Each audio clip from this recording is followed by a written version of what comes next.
of March 2023. Please rise if you're able and join us for the Pledge of Allegiance.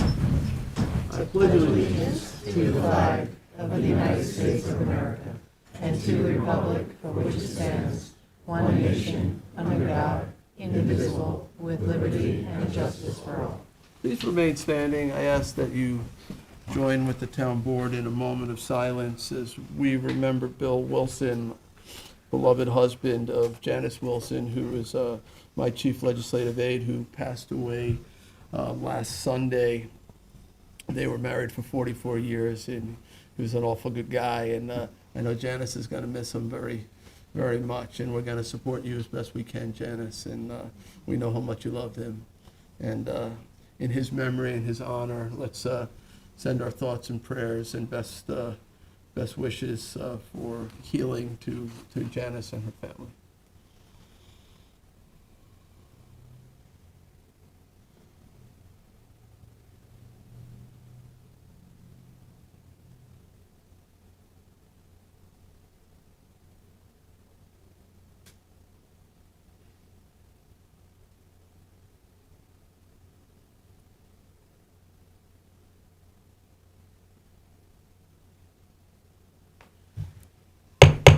Thank you. Please be seated.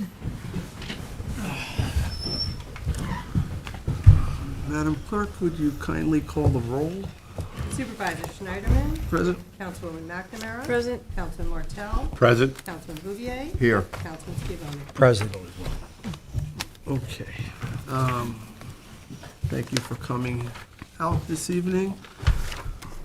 All right, first order of business, actually, there's 3 additional resolutions that aren't in the packet that I'd like to see if I can add on. The first one is co-sponsored with Councilman Scavone. It is, the docket ID is 42912. It authorizes budget modification to Community Development Block Grant Program for fiscal year 2019. And then 42929 is our 6th warrant, and 42930 terminates an employee in the finance office. So I'll make a motion to walk those 3 on. Second. Seconded by Councilman Scavone. All in favor? Aye. Any opposed? We need 4. It sounds like we have 5, so Just to note, the first resolution is co-sponsored with myself and Councilman Bouvier, the community block. oh, I am sorry, you're No, right. no I'm worries. not on that one. It's It's the resolution. Councilman, It's- I saw JB and I thought JS. So. Right. All right, thank you for that. We'll get it right when we pass it. It's all good. Okay, next order of business is to approve the minutes. I'll make a motion to approve the minutes from our regular town board meeting of March 14th, 2023. Second. Second by Councilman Bouvier. All in favor? Aye. Aye, approved. All right, Madam Clerk, I'll ask you to read the communications. We have received the following communications in the office of the town clerk. We have received public notices from the town of East Hampton, Village of North Haven, from the Central Pine Barrens Joint Planning and Policy Commission, notice of completion of a final GEIS for the Central Pine Barrens Comprehensive Land Use Plan amendments. Correspondence was received regarding the following: emails and letters regarding the following: Bel Air Cove Motel, Hampton Bays, cannabis dispensaries and on-site consumption, change of zone application entitled Liberty Gardens, Southampton, change of zone application entitled Preserve at South Country Road, Quiog, CPF acquisition of Marsden Street parcels, Sag Harbor, CPF acquisition of the Steinbeck property, Sag Harbor, land clearing adjacent to Good Ground Park, Hampton Bays, and proposed CPF acquisition of number 2 Main Street, Sag Harbor. The following bid and request for proposals took place on March 15th, 2023, for the 2023 irrigation maintenance and repair for the Parks Department, a rebid for the 2023 water lily removal at Mill Pond for the trustees. March 23rd, an RFQ was received for professional appraisal services for community preservation. And that concludes the communications for this meeting's agenda. So we will move on to public hearings. We have a number of public hearings this evening, 6 of them in total. This is a hybrid meeting, which means that you can participate if you're here in attendance, and you can also participate from home or an office or other remote location. Charles Certain will be administering, Charles Certain from CTV, the online portion. All speakers will be afforded 3 minutes to make their comments known. We ask that you stick to those 3 minutes. The clerk will let you know when you're approaching the last 30 seconds. And we also ask that you fill out a card if you're here. So if you haven't already done so, they are available out in the hall. Okay, Madam Clerk, would you read the first public hearing notice? Public hearing number 1, to consider a local law amending Chapter 244, Transfer of Development Rights Certificate Program to acknowledge the inclusion of sanitary flow credits. All right, David Wilcox, our planning director, is here and will introduce this. Yeah, good evening, Mr. Supervisor and Town Board. If I could ask, I have 3 hearings. Somehow they got split apart, and it would make more sense to have those 3 hearings concurrently. If you'd like. Which 3 are they? The first one? 1, 4, and 5. But if you would consider taking 1 out of order and doing 2 and 3 before you got to mine. That would Or do you want us to just do 1, 4, and 5 right now? I think we can do that. How long are you gonna be? I don't think we'll be long at all. Let's read the 4th, Madam Clerk, and the 5th public hearing notice. Certainly. Aye. Public hearing number 4, to consider a local law amending Chapter 330-7, acknowledging transfer of sanitary flow credits. Public hearing number 5, to consider a local law amending Chapter 330-9, density incentive provision to acknowledge the inclusion of sanitary flow credits. All right, so now, Planning Director Dave Wilcox. Okay, so although these are 3 separate town codes, they all are dealing with the same issue. So we're proposing these 3 amendments.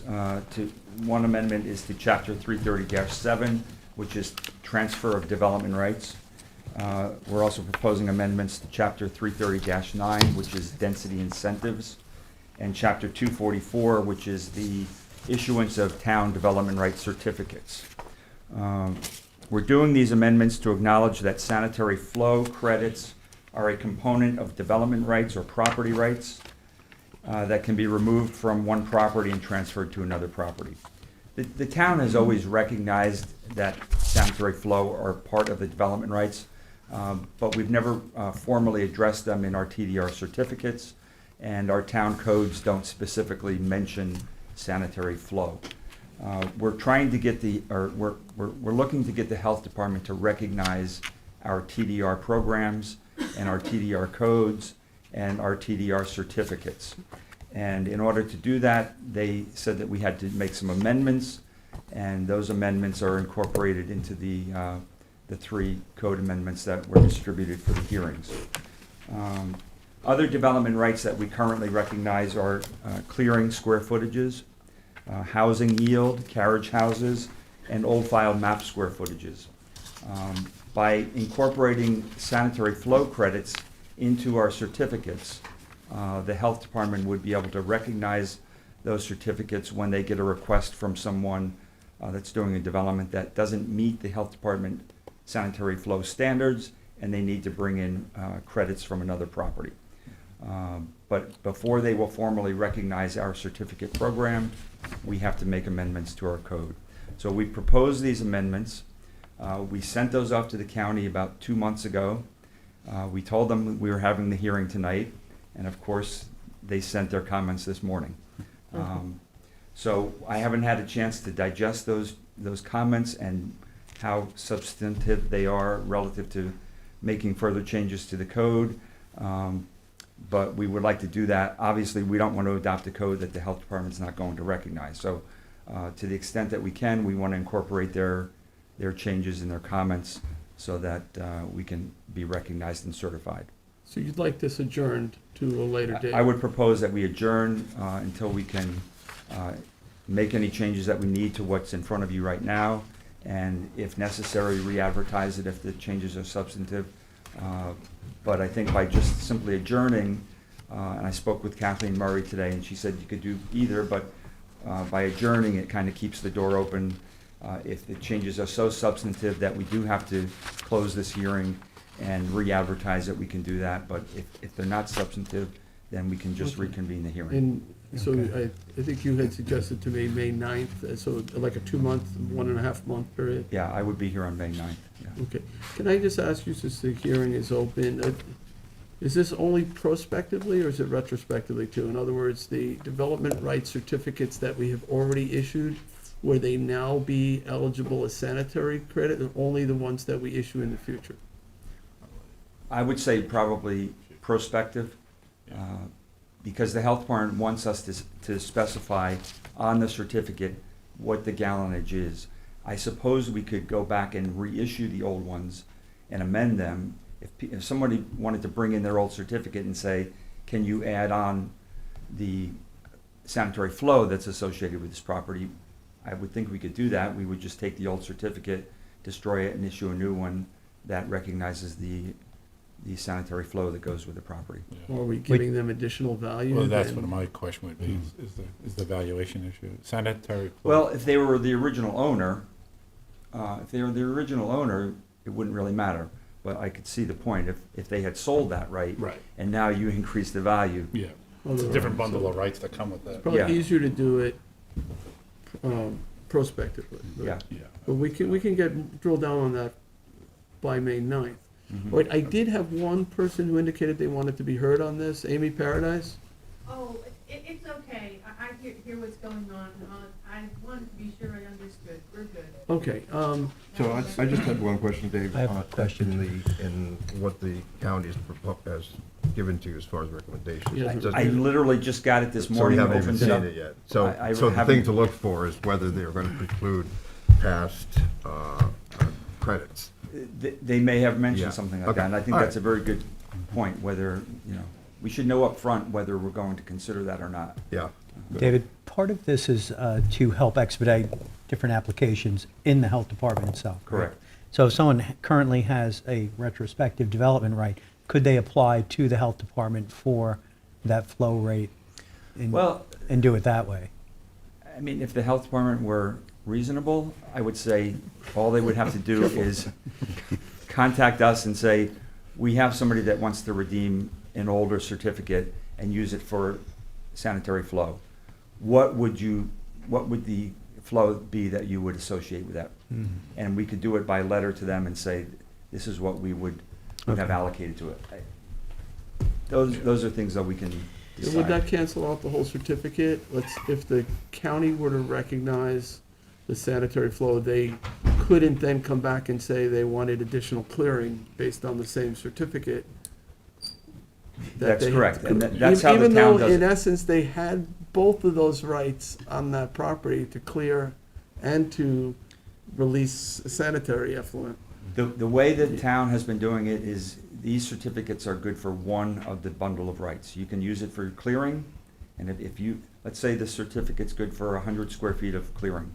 If you go to the planning board and redeem that, and you transfer that 100 square feet to a property that was overcleared, that That swipes certificate's out. That's your value. gone. If you use it for a carriage house, usually, well, a carriage house, there's no residual. You need a full development right for a carriage house.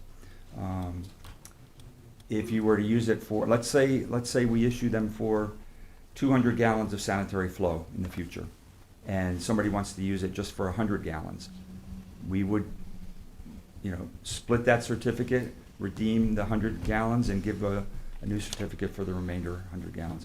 But you can't use it for sanitary flow and for clearing and for a carriage house. One Once from- you use it for one of the options, it's done. Yeah, I agree with that. And the health department, I did see that in their comments. Yeah. They wanted to be sure that you couldn't, so to speak, double dip on Double these dip, things. that's Okay. my Yeah, concern right. too, yeah. Yeah, me too, yeah. All right. We'll see you in May. Okay. So, all right. So Yeah, I mean, nobody check it else out. from the audience wanted to speak on this. Charles, and this always gets confusing if you're watching online. We are entertaining comments on the first, the fourth, One and the fourth. fifth public hearing, not the second, the third, or the sixth. So it really has to do with these development rights certificates. If that's why you wanted to speak, we can hear you out, but just on that topic. So just click the raise hand icon. See no hands. Okay, I'll make a motion to adjourn to May 9th. Second?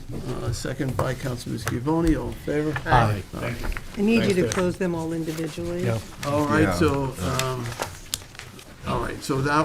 so they're not closing any of them, so I. Oh, that I'm was- sorry, adjourning to Also, the that ninth, was a correct. motion to adjourn the first one, seconded by Councilman Scavone, and we voted. I'll now make a motion to adjourn the fourth public hearing to May 9th. Same second, all in Second. favor, same Aye. vote. Aye. And the fifth, same motion, same second, all in favor. Aye. Okay? Thank Sunny? you. Excellent. Okay. Madam Clerk, would you now read the second public hearing notice? Certainly. Public hearing number 2, to consider amending Town Code, Chapter 312, Vehicles and Traffic, to authorize the installation of stop signs at 2 intersections in the hamlet of Spionk-Remsenburg. Okay, and to introduce this, Assistant Town Attorney Sean Cambridge. Good evening, Mr. Supervisor and members of the town board. As you know, we receive a lot of these requests to add stop signs in various areas of the town. In this instance, between this being calendared and the safety checks, our police department actually came back and said they do not recommend supporting this change. This would be for stop sign at Southwind Road and Seatuck Lane South and Seatuck Lane and Driftwood Drive East. They said it just complicates the traffic patterns. It does not add to traffic safety. Our town engineer actually agreed with that assessment as well, as did our highway department. So this one looked great on paper. No one's supporting it now that it's on the floor. So Resolution 2023-490 is on tonight. I would recommend, if this board's inclined to follow all these recommendations, that you vote that down or withdraw tonight. I have nothing further on this. Yeah, we've had discussions about this with the same group, so I understand what you're saying, and I agree. It's on page 49. 49. Okay. Thank you, Sean. Thank you. Any questions for Sean? It's a public hearing. I still have to allow the public to comment. Is there anybody who wanted to be heard at public hearing number 2, authorizing the installation of 2 stop signs, installation of stop signs, I'm sorry, at 2 intersections in the hamlet of Spionk-Remsenburg? Nobody? Okay, online, Charles, do we have anybody indicating they wish to be heard? No hands. Okay, I'll give it one more moment. Still, no hands. Okay, I'll make a motion to close the public hearing. Second. Seconded by Councilman Martell, all in favor? Aye. Aye. Okay, Madam Clerk, would you read the third public hearing notice? Public hearing number 3, to consider the acceptance of an agricultural and scenic easement and a drainage easement in connection with the subdivision application of M4 Lumber Holdings LLC, Bridgehampton.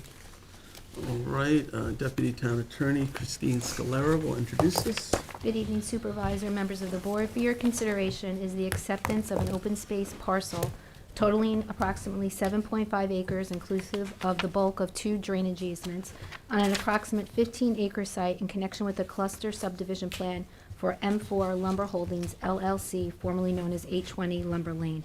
I have a picture of the subdivision map. The green is representative of the open space, and then the pink is the outline for the drainage easement.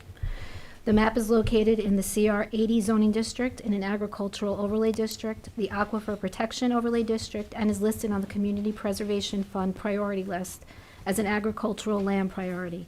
It is located in the hamlet of Bridgehampton and is further identified on the Suffolk County tax map as number 951-1-4.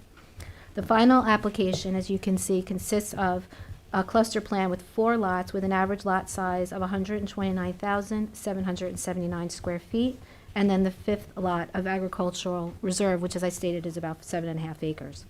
The current configuration, which I know is unusual because it has the drainage going through the easement, and the provision for those 2 drainage areas was recommended by the Engineering Division and the Conservation Board as best utilizing the natural topography of the property to accommodate the north-south watershed that impacts the property. If the board is so inclined, at the end of this, I would recommend closing the public hearing, and I'll put on a resolution for next agenda. And if you have any questions, obviously, Planner Anthony Trezza is with me as well. The drainage easement is in favor of who? The town? The town. We'll keep it, and this is the portion that coincides, like the green space does go up here, this is the way it was planned. But Can't it really extends hear you. into, oh, sorry, it extends into the fourth lot. You can go back to the microphone and we'll follow you. It extends into the fourth lot, and then comes across, forms that V, and then the upper portion that you see, which is in pink, which is still the drainage easement, but it's going against a private lot. And the builder, actually, I believe, is going to be the lot owner for Lot 1, so it'll be on his lot. And so the ag easement is the one to the right, the L? Is the green, everything in green Oh, is. everything in green. Yeah, So which is the scenic easement? there's no scenic easement, it's an agricultural easement. Green. Agricultural and scenic. It's cultural, yeah, okay, it's It cultural. says agricultural Sorry. and scenic easement. It's one and a the same. drainage. The agricultural and the scenic is one and the same. I'm not used Sorry. to them being the same, so, because there's different rules apply to scenic easement versus agricultural easement. So typically in a scenic easement, you're very limited in terms of their ability to cut things down and move things around, whereas ag easements, they can farm it. And so, do you know what it is on the green pieces? I believe it's gonna be both. It's gonna be I think it's active, there's active farms on both sides. There's vacant here, there's protected there. So I believe it's supposed to, the wording will be inclusive of both, if that's the way it was supposed to be. It's in the tricky, planning. because Yeah, like farms like to put deer fencing around them and hedges sometimes, and So and these it are, would conflict with a scenic easement, which might be, They had a question come up. yeah, I mean, I'd just terms of like the a little scenic. bit of description of what it is. Sure, so we're not gonna be, Anthony, you gotta stand up. so this has been going on for, not my project, so I didn't review it. Chris, you but can point while he describes if you want. This has been a number of iterations over the course of, I would say, 12 years, this application's been pending. Previously, it was 7 or 8 lots, with a less area of open space, and then it went through change of ownership, and then other issues came up during the most recent. So what the planning board did was, in discussion with Back conservation. to the mic. What I do at planning is constantly, point at maps. The idea was to create, basically, a box of what's going to be ag, by the way. That there is going to be an agricultural easement attached to it that would allow for agricultural uses spelled out. And actually, the language is already done. The idea was that L shape, it sort of connects, there's some open space to the south. There's also open space basically surrounding the property. So the idea was to just try to create an easily configured piece of ag land that could be easily farmed, given its configuration. In this particular case, we had to get, or the applicant had to get, an hydrogeologist to do a full-blown analysis of the water flow on this property. And at the end of this, what happened was the second component became drainage easements that had to be incorporated into this as well. That was my question. Can you just quickly describe what that drainage system is? It's subterranean, or is it through a leaching field, or how is that? Does it connect to a sump from Lumber Lane or? We actually, the applicant's attorney is also here and maybe could answer more of those specific questions in terms of the geology of it. Brian Lucasio is in the audience if I you mean, want just to getting to the come up. supervisor's point, Yeah, you yeah. know. No, that's fair. If you want Brian to come up and, We get a lot of water in the area coming off of the So- fields So and Brian, I do have you down as a card to speak at this, but it's fine. Yeah, okay. Brian Lucas with the Adamilla Group, attorney for the applicant. So there's gonna be a series of culverts at each of the crossings of the common driveway, kind of where they open up. This was designed to sustain a 100-year storm. So the overlay of the pink within the ag easement was kind of to prevent, one, any structures from going within there, like we can't put a barn to disrupt the water flow, and also to prevent us from manipulating the soils, the grade, to allow for kind of what's there now. There's up where Scuttle Hole Road is actually a culvert that comes across the road, that comes off the hills, Brick Hill Road. And when this was originally approved back in 2017, there was only this easement. And when we brought in our engineers to do an actual water analysis, we determined that there's more water coming in from the western side, which is kind of the reverse funnel, and that's in line with the natural flow. And we did our best to kind of let Mother Nature go, and that's why we created the finger, I'll call it. So there's going to be no fee owner of that land. It's going to remain open space, protected by the easement, and So maybe a question, Christine, are we responsible for the maintenance of the culvert and system? Because it's got sediment sumps and things, or is that the applicant? it's the applicant. You reserve the right to come in if it is not maintained, but it's the applicant. There are conditions of the, before we can get a building permit or sell up any of these lots, we actually have to put in the drainage systems and the subsurface of the driveway. So the drainage features will be in place before anything is done here. And it'll be the landowner, the town won't be a landowner in any way, so we're not responsible. Correct. Just for the public. You reserve the right, though, if you know. Sure. If there's a problem, we can step in. What's the street this is on? Lumber Lane. Oh, it is on Lumber, okay. You mentioned Scuttle Hole Road. Where is Scuttle Hole Road in Scuttle Hole relation? is, so there's the Amaryllis farm right next to us to the north, and then there's a cluster of 3 or 4 houses, and then Scuttle Hole Road. It's There's an aerial at the bottom, too. You can 1,000 feet approximately. Oh, Okay. okay. This has to be either farmed or mowed annually, so it's going to be an open field view. It's kind of overgrown over the years, all this has been in review, but it's the intent is to allow that to be farmed. Okay. So it has a. Or a scenic open. The structure has a weight limit and all the rest of. Correct, all yep, that yeah, it's all stuff. been engineered. It's quite a lot of, the applicant put a lot of time and money into designing the system once, it had a further review with the town engineer and the Conservation Board. That's good, because there's a lot of water that moves through Yeah, this and area. exactly, there are a lot of concerns, so that we kind of did the worst case scenario, and this can sustain that. All right, thank you, Brian. Of course, thank you. All right, so, other than Brian's card, I didn't have any other cards for this. Is there anyone else from our audience who wishes to be heard at this hearing, considering this agricultural and drainage easement? I didn't think so. Charles, we're gonna go online. Is there anybody who's watching the meeting remotely who wishes to be heard at this hearing on this Bridgehampton Lumber Lane ag easement, conservation easement as part of a 4-lot subdivision? All right, we can close it, right? Yes, Just, I recommend Make a closing motion it. to close the hearing, Second, seconded by Councilman Scavone, all in favor? Aye. Aye. All right, no comments on drainage easements? moving along rapidly, all right. So, we're gonna go to the sixth public hearing. Madam Clerk, would you read the notice?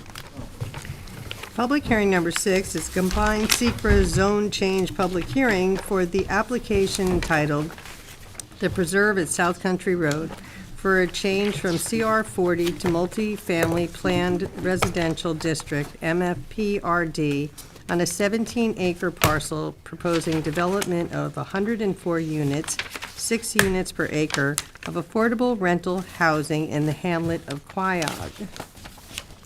Okay, and is it senior planner Michelangelo? Senior planner. All right, I gotta remember everybody's titles. That's all right. The names are hard enough, but figure out Got the the 8 years. pronunciation though. correct, so. All right, so Michelangelo Lieberman, senior planner. Yeah, so I'm here to introduce this. Obviously, this is a renotice of a hearing you've already had. There was a mailing issue. Janice will be here shortly, but I have an applicant who's eager to get up here and hit some of his talking points, so I'm gonna turn it over to John. Thank you. Well, this is John Bennett for the applicant, and John Schneider from NRP Group, the applicant, is here as well. You've all seen this presentation before, but this is an amended, or rather a continued hearing for both the zone change and the seeker process. And NRP seeks a change of zone from CR 40 to multi-family plan residential district, MRP FD, to establish affordable housing development in Quiog, 100% affordable housing. There's a very, very quick history. A request for a preliminary work session in connection with this application was filed with the board in November 2019. Public work sessions were held in March and November of 2020. By resolution dated April 13th, 2021, the board elected to consider the NRP Group's change of zone application. A formal application was filed in August 2021. A pause deck under seeker was adopted, and public scoping sessions were held, and a final scope for preparation of DIS was adopted in March 2022. The DEIS was submitted in July 2022, and we're here this evening for public comment. The FEIS is essentially complete except for the comments from this evening. Then a public hearing was held on November 22nd, 2022 in connection with the requested zone change applications and for comments on the DEIS. So this is a continuation of that public hearing. Again, it's a 100% affordable project in Queog. Just very, very thumbnail, because again, the purpose for this hearing is for public input. Total number of units, as Ms. Schumer read out, 104. There are 40 one-bedroom units, 48 two-bedroom units are proposed, and 16 three-bedroom units. All units will be affordable units and will be rented in accordance with the affordable unit rates as set by the town. Again, these are really ballpark numbers because it changes and it's subject to the law, but at present a one bedroom would cost somewhere between $700 plus or minus a month, and the three bedroom about $3,000 a month. But these are ballpark figures. As you all know, these change and or have to meet the statutory language in any event. So they are what they are, but I just wanted to give you a general feeling of the cost. That's really all I have. Questions for Mr. Bennett? Yeah, actually, I've got a few, if you don't mind. Sure. If I can answer do it them, or John or offline, I can answer them. Well, Sure, go ahead. you know, just going through the Suffolk County Planning Commission report, I know I've seen that it. you have put that on, you've seen that. And Yeah, I've seen and that. responding to that, I think the project is. Local determination. Yeah, Yeah. well, it's got actually quite a bit of comment from Those them. comments are the comments that the commission received. Yes. Yeah, but that Yeah. doesn't mean that they're not the comments of the commission. I'm just wondering if you've addressed those comments or No, reviewed no. them or No. discounted them. Nope. Okay. Those are comments that were received as part of the application. The bottom line from the planning commission is that it's a matter for local determination. As a matter of course, they catalog the comments that they've received. So Yeah. no, we haven't responded. Understood, but I'm just wondering if anything jumped out at you. No, I think we've responded to all those comments in the application process All right. already. We had anticipated all of them. So I have a series of questions here. I'm not sure I want to waste the board's time with this. Maybe we could, I guess I can do it now.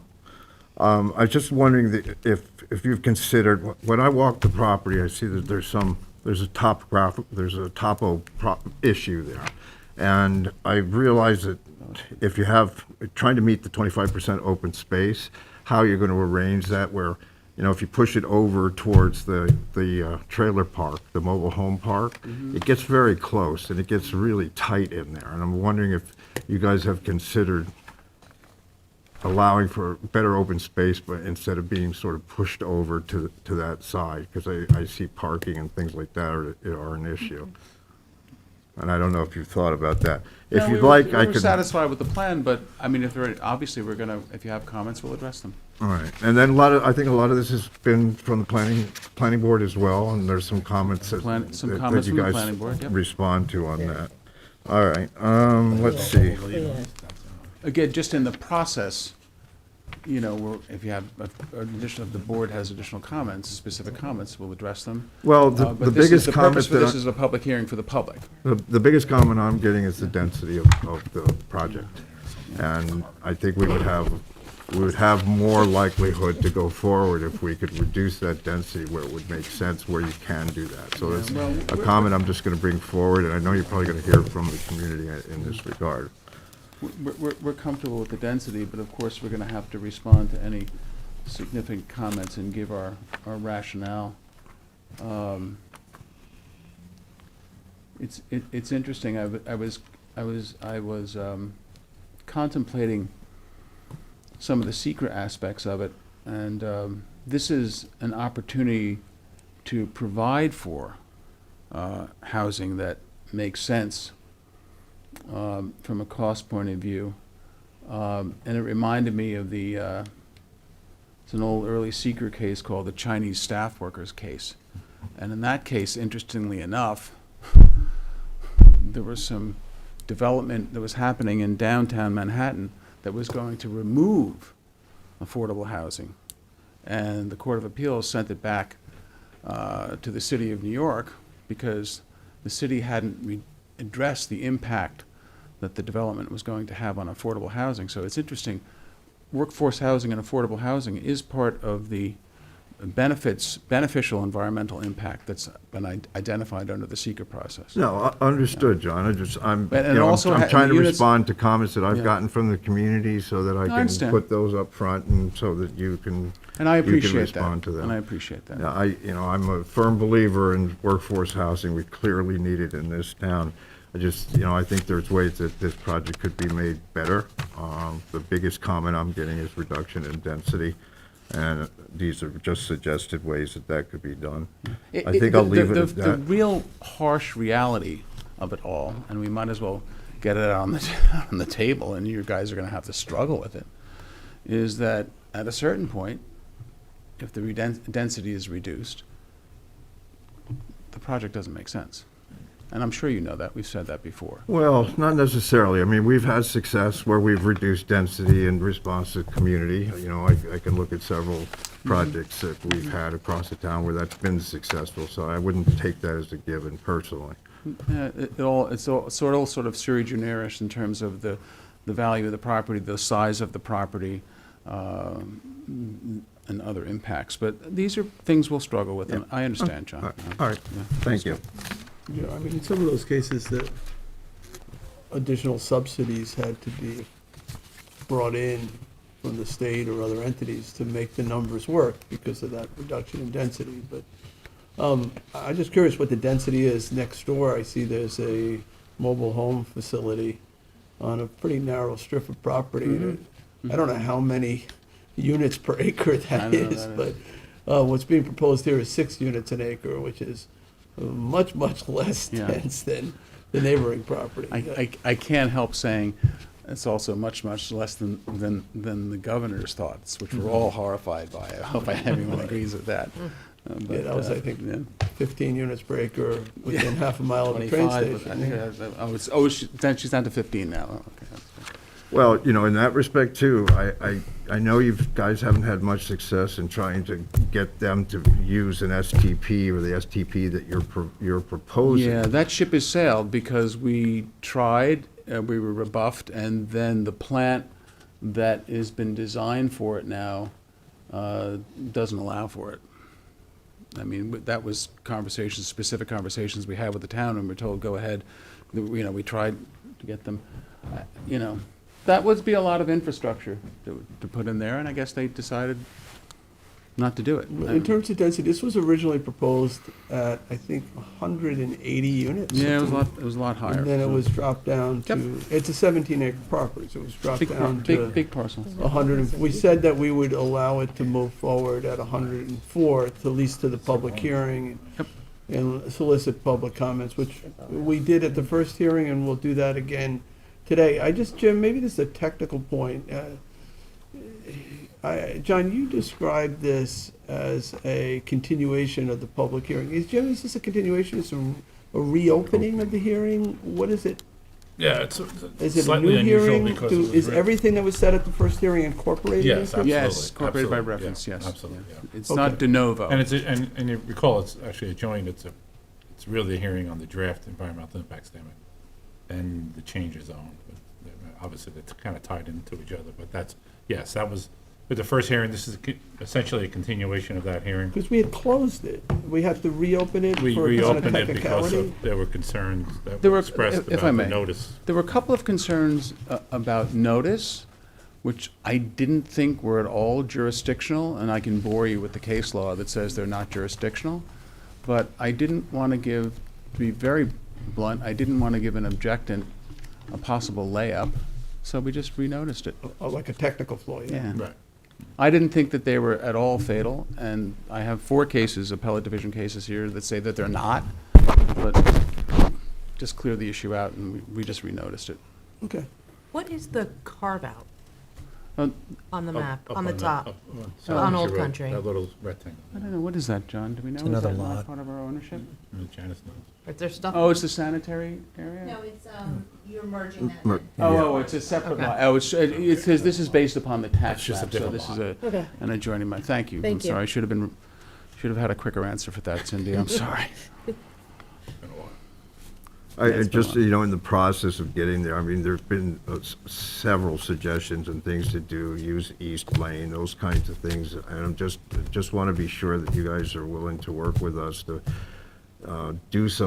get some of these things incorporated into this if it's going to be, successful at all.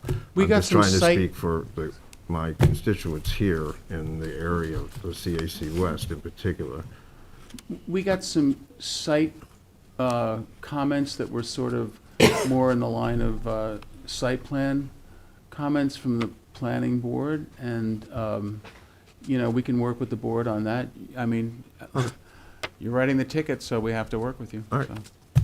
What I want to hear. Thanks, Well, I John. mean, All right, As long as any it still makes sense, that's what we'll do. Other Well, questions? for- Yeah. that's the fun part, right? Yep. Yes, it is. Any other questions for Mr. Bennett? Thank you, John. Okay, we can go to the public, I believe.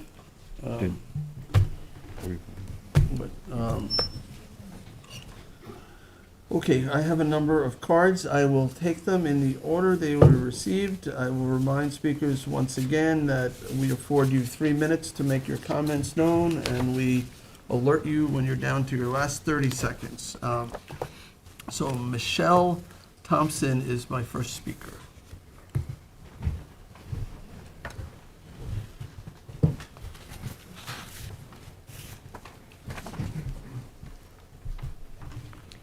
Good evening, dear town board. I have never spoken before an assembly such as this, and so I just want to, ahead of time, make sure that you know that all of my statements are with due respect. I just am trying to share with you some concerns that I have, and now that I've heard how the tenor of this room is, I just wanted to say that to you. If So you could to- please state your name for the record. Michelle Thompson, please. Thank you so much. Okay. Dear members of the town board, I want to share with you a few facts that you may not know about South Country Road. To begin, I don't think that you know that during the warm weather months, South Country Road is used by youngsters on quads and motorcycles almost from morning to night. They are unsupervised, they are not wearing helmets, and their goal is to achieve as high a speed as possible as they perform tricks. I do not think these kids are savvy to the dangers they will encounter with an additional 150 to 200 fast-moving vehicles on this small road. Also, the western end of South Country Road empties 6 lanes of traffic onto Montauk Highway. Have any of you ever tried to cross Montauk Highway at that intersection? I have, and let me tell you, it's frightening, and it's dangerous, that goes without saying. The kids living in the new apartments may be coming home to empty apartments because their parents are working. They are going to walk back to school or into town to hang out with their friends. Ladies and gentlemen, before you allow those kids to cross that road, I suggest that you give it a try so you will know what I am talking about. The same road on the opposite end has Quad Wildlife, which has programs going on from early morning into the night. The population crossing that road ranges from small, skittish children to seniors.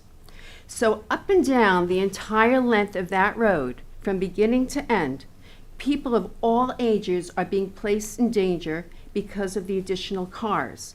And those cars are moving at 50 miles an hour.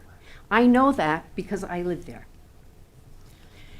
Now, what about the environmental impact of this project, which is scarcely mentioned in the developer's proposal? Ladies and gentlemen, do you know that the 15 acres of wood slated to be cut down house a bird species that is considered endangered? I know this because I'm a member of the Eastern Long Island Audubon Society. 30 seconds. The developer's proposal mentions the relocation of animals, which I guess is a euphemism for more dead deer and squirrels on the road and more cars being damaged when they come into contact with the relocated animals. We are living in an environmental crisis that science says can be reversed with trees. Tree planting efforts are taking place all over this country, and we're cutting ours down. 3 minutes. Lastly, ladies and gentlemen, I know the people who will be affected by the traffic, the raised woods, the noise, the light pollution, the diminishing services of police and ambulance and firefighters. I have walked down the roads of Corwin and Jennifer and Deborah, and I have knocked on every single door because I want to know what the people in my neighborhood think about this project. And they are, as you can well imagine, most of them are pretty upset. They feel that their needs are being given short shrift when compared to the people who don't even live there. These people have invested their savings and their dreams in this neighborhood. It is not about being opposed to low-cost housing. It is about the gains of an outsider with an almost complete disregard for the needs of the existing community. You have to, I'm sorry, you have to finish up. It's not that I don't want to hear what you have to I say. have one more but sentence. You're well beyond the 3 minutes. so- Okay. one It more. is about lowering the values of our homes, saturating our already limited public resources, and creating a disastrous, dangerous situation. Thank you. Can I just ask you that, what's the bird species that you referred to earlier? You know what? I left that out because I was afraid of the time, but if you, I can tell you the name of it. When I go home, I'll look it up and I'll let you know. Okay, Thank you. thank you. Well, don't be, that's part of the secret review, habitat, obviously, so. Yeah. I contacted Cornell Labs and the Audubon Society to ask them about that. Okay, thank you. Thank you. Yeah, there was a full EIS on this. Yeah. All right, next up is Barbara Weber Floyd.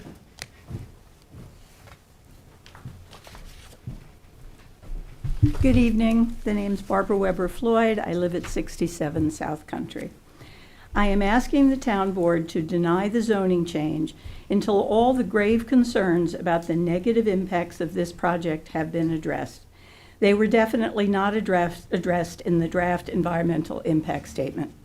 Each time a negative impact is mentioned, it is glossed over by either emphasizing how great the need is for affordable housing or given a ridiculous answer, such as stating that some of the new residents might volunteer for the fire department and that would mitigate the strain on the service, or ignoring the combined traffic impact of this project with all the other new developments in the area, including the 33 acres for sale on South Country. I have read the planning board's report and I watched the video of their meeting and their responses to the DEIS. Every member of the planning board expressed concerns about the design and size of the project and felt the estimated numbers are too low. These are the same concerns that we, the residents, have been articulating for over a year. These concerns include only one access road with all traffic onto South Country, inadequate number of parking spaces, not enough amenities for a community this size, and low estimates for traffic, intersection accidents, school-age children, and overall number of people and vehicles. The planning board estimated the number of people was a potential of 355, not the 250 that the DEIS states. The same was true with the 33 school-age children, and it was mentioned that the estimate for Spion Commons was 4 children, but the actual number is 12. Spion Commons has 38 apartments. This proposal has 104. The following are just a few of their comments. Quote, "These are huge numbers. We're talking about a tremendous amount of density. Even by conservative estimates at the low end of 250 new residents, it would mean a population increase of 46%. I have never seen a project that would so dramatically increase the population of one hamlet such as this one. If we think the projections are too low and the system can't support it, then you have to have fewer apartments." And their referral document to the board states, quote, "Given this existing rural population density of Quiog, limitations in emergency services, and the lack of community amenities, The town board should require a project with a reduction in density in efforts to maintain consistency with the existing character of the hamlet. The bottom line is this project is too big, and the negative impacts on our neighborhood will be too great. An alternative of 96 units is not an alternative because it is still too large for the infrastructure of this hamlet. For all these reasons, this zoning change should be denied. Thank you. Thank you. Thank you.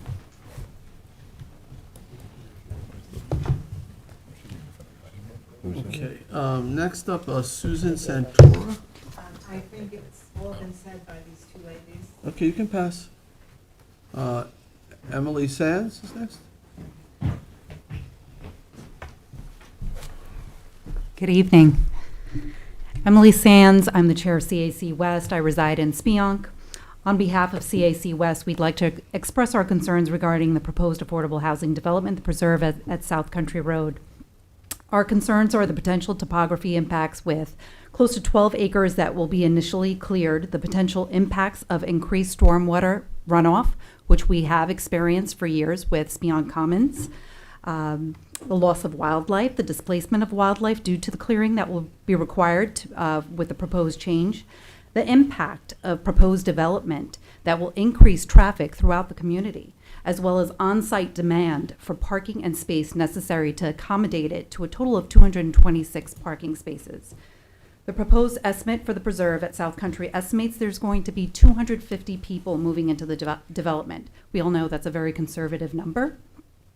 The increase in need of resources and services that will be necessary, fire, ambulance, police, needs to be addressed, as well as the projected costs of this increase to meet the demands of this development. The other impact of this project, with another conservative number, is the estimated 33 school-age children with the local school district. However, in previous impact studies with local affordable housing developments, the estimated amount of school-age children was proven to be inaccurate. The town board should anticipate more school-age children and require realistic pilot payment or reduce the overall density of this project so that taxpayers are not impacted. We ask the town board to ensure that affordable housing is spread throughout the town, as it was recommended in the town's community housing plan, and where housing on the east side of the canal is a higher priority. We also ask that the town conduct a full analysis of affordable housing stock throughout the town so that there is a better management and planning system and a balance throughout the town and growth management. Also consider the village units that are increasing the density within the area.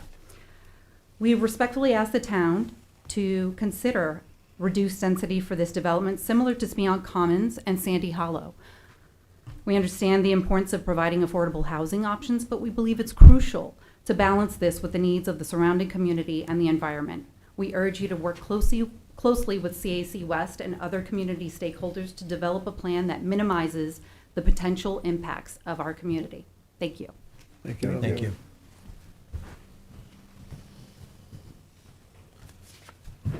All right, John Bennell? John? I might be saying the last name wrong. John Bennell? Somebody with a similar name? Any Johns? Any Johns? Any other Johns? All right, we'll come back. Michelle and Sandy Carbone? We agree with everybody else in this process. We do live about.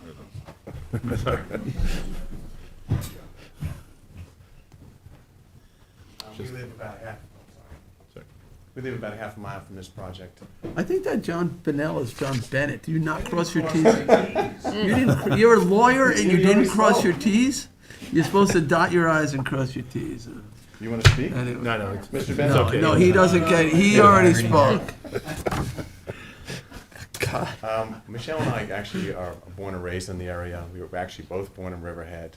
Both went to Quag Elementary School, and both went to West Ham Beach High School. So we know the area very, very well. We're born and raised in Quag. Yes. The bottom line is everybody did a great job. The density is way too high. The amount of school children that they have projected is way too low. It's probably going to be in the 60s or 70s because obviously I think all these workhouse people have a lot of kids. So that's going to put a strain on our school. It's going to put a strain on West Ham Beach High School. It's going to increase all our taxes, all the Southampton taxes, especially West Ham Beach taxes, especially Quiog taxes. It's going to put a strain on the fire department. It's going to put a strain on all the facilities in the area. It's going to put a strain on the village facilities. It's just the density is way too high, and it's going to affect all our lives. It's not going to affect anybody else's life in Southampton town or in any other area. It's going to affect the Quiog people's lives, and that's where we live. It's just a small hamlet. It's not Quogue, it's not West Ham Beach. We just reap the rewards of those. But it's this big. Yeah. So it's amazing to stuff something like that so large in such a small hamlet. But the only thing that I want to make a point of is, we live in Quantuck Bay Lane, and Which is up here. Carwin, the houses, the amount of This houses is that Carwin. were put there, they're all walking their dogs in our neighborhood. And they don't pick up their poop. Imagine what's going to happen when they start with all those houses. 104 other homes. It's just ridiculous Yeah. how much of And 250 a plus people. hindrance just those houses are. Yeah, I mean, this is a massive piece of property. We do not agree with changing the zoning. It should be CR 40 like it is now. The density is way too high, and I don't even think you can get the density low enough to make it comfortable or even make sense with with what it's going to strain is going to put on the community. And the fire department and the school. I mean, the schools now, West Ham Beach has increased the school size majorly just to accommodate all the other people that have come in. Now it's going to probably have to put another addition on and another bond, and they're running out of property. I think it should be spread out, just like other recommendations. I do too. I think that's a This great is idea. way too many. I mean, they're trying to stuff as much as they can in this area here to accommodate the workforce housing, and we agree with workforce housing. Don't get us wrong. But We're in real estate, we Yes. own Carbone Real Estate in Quogue. We try to help. We have a number of houses that we purchase as well, and we have rented them out to a number of people that are fire department people and Yes. so on and so forth, teachers and all sorts. And I can't picture a $3,000 a month apartment being a workforce and or affordable housing. That's a lot of money. That's $36,000 just for housing. And the way inflation is, it's just, I can't picture $3,000 being a fair number for workforce housing. And they need that $3,000 to pay for these bills and make money. So, it's a lot of money. Thank you. Thank you. Thank you, guys. And ladies. All right, Amy Paradise, did you want to speak on this one?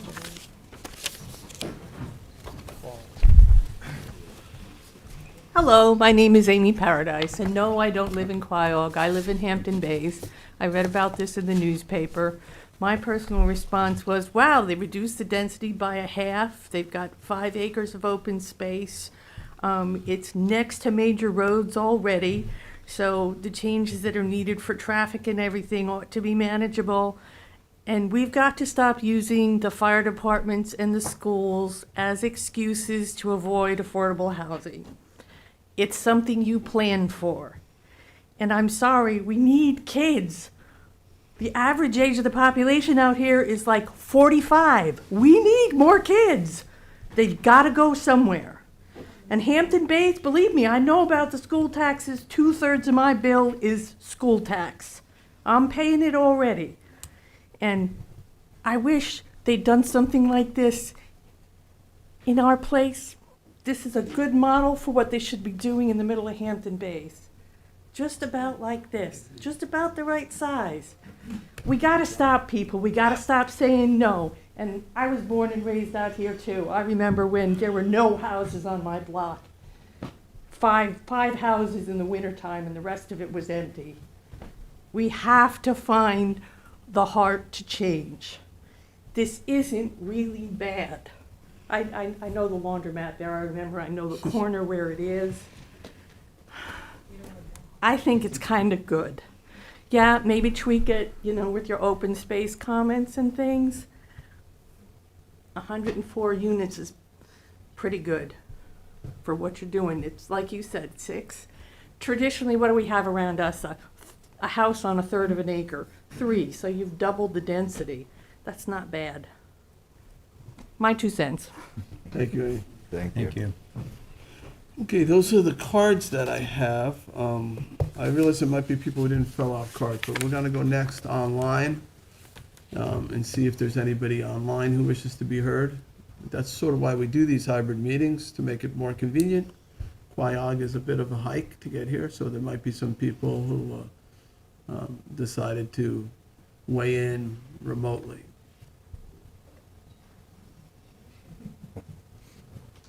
Andrea Porto.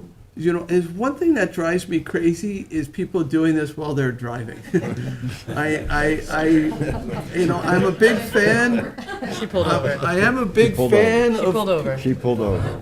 I'm a big fan of public input. I get nervous, though, that somebody's gonna get into an accident, so. What is your name? I'm not driving, I'm pulled over. My name is Andrea Porto. Okay, and I get it. People have busy lives, and these things sometimes run over, but. Okay. I live at 3 Carwin Lane. We purchased our home in June 2022. It was our dream home. We were very excited to move out. It's very peaceful, it's a very quiet street. We have amazing neighbors, we have lovely wildlife.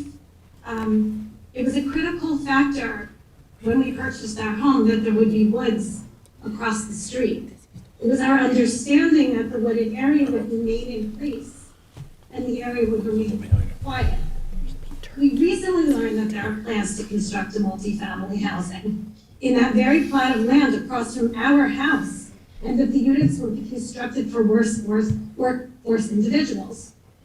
Of course, we are sensitive to the housing needs of the workforce, employees, and the services they provide for the greater community. That's vital for our town and our neighbors. That being said, we purchased our home less than 1 year ago under the assumption that the area across from our house would remain vacant.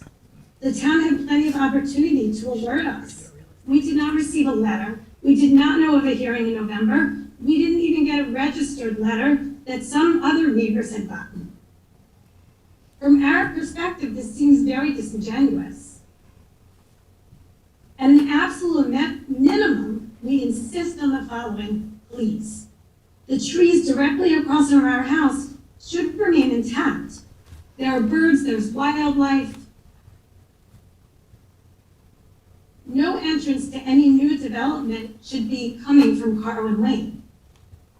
The number of units should be capped to 50.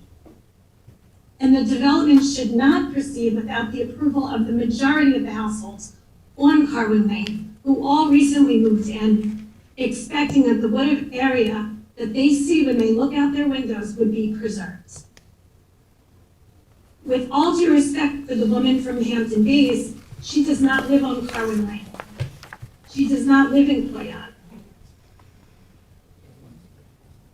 And with all due respect for the woman in Quantuck Bay, when I walk my fluffy brown dog, I do pick up.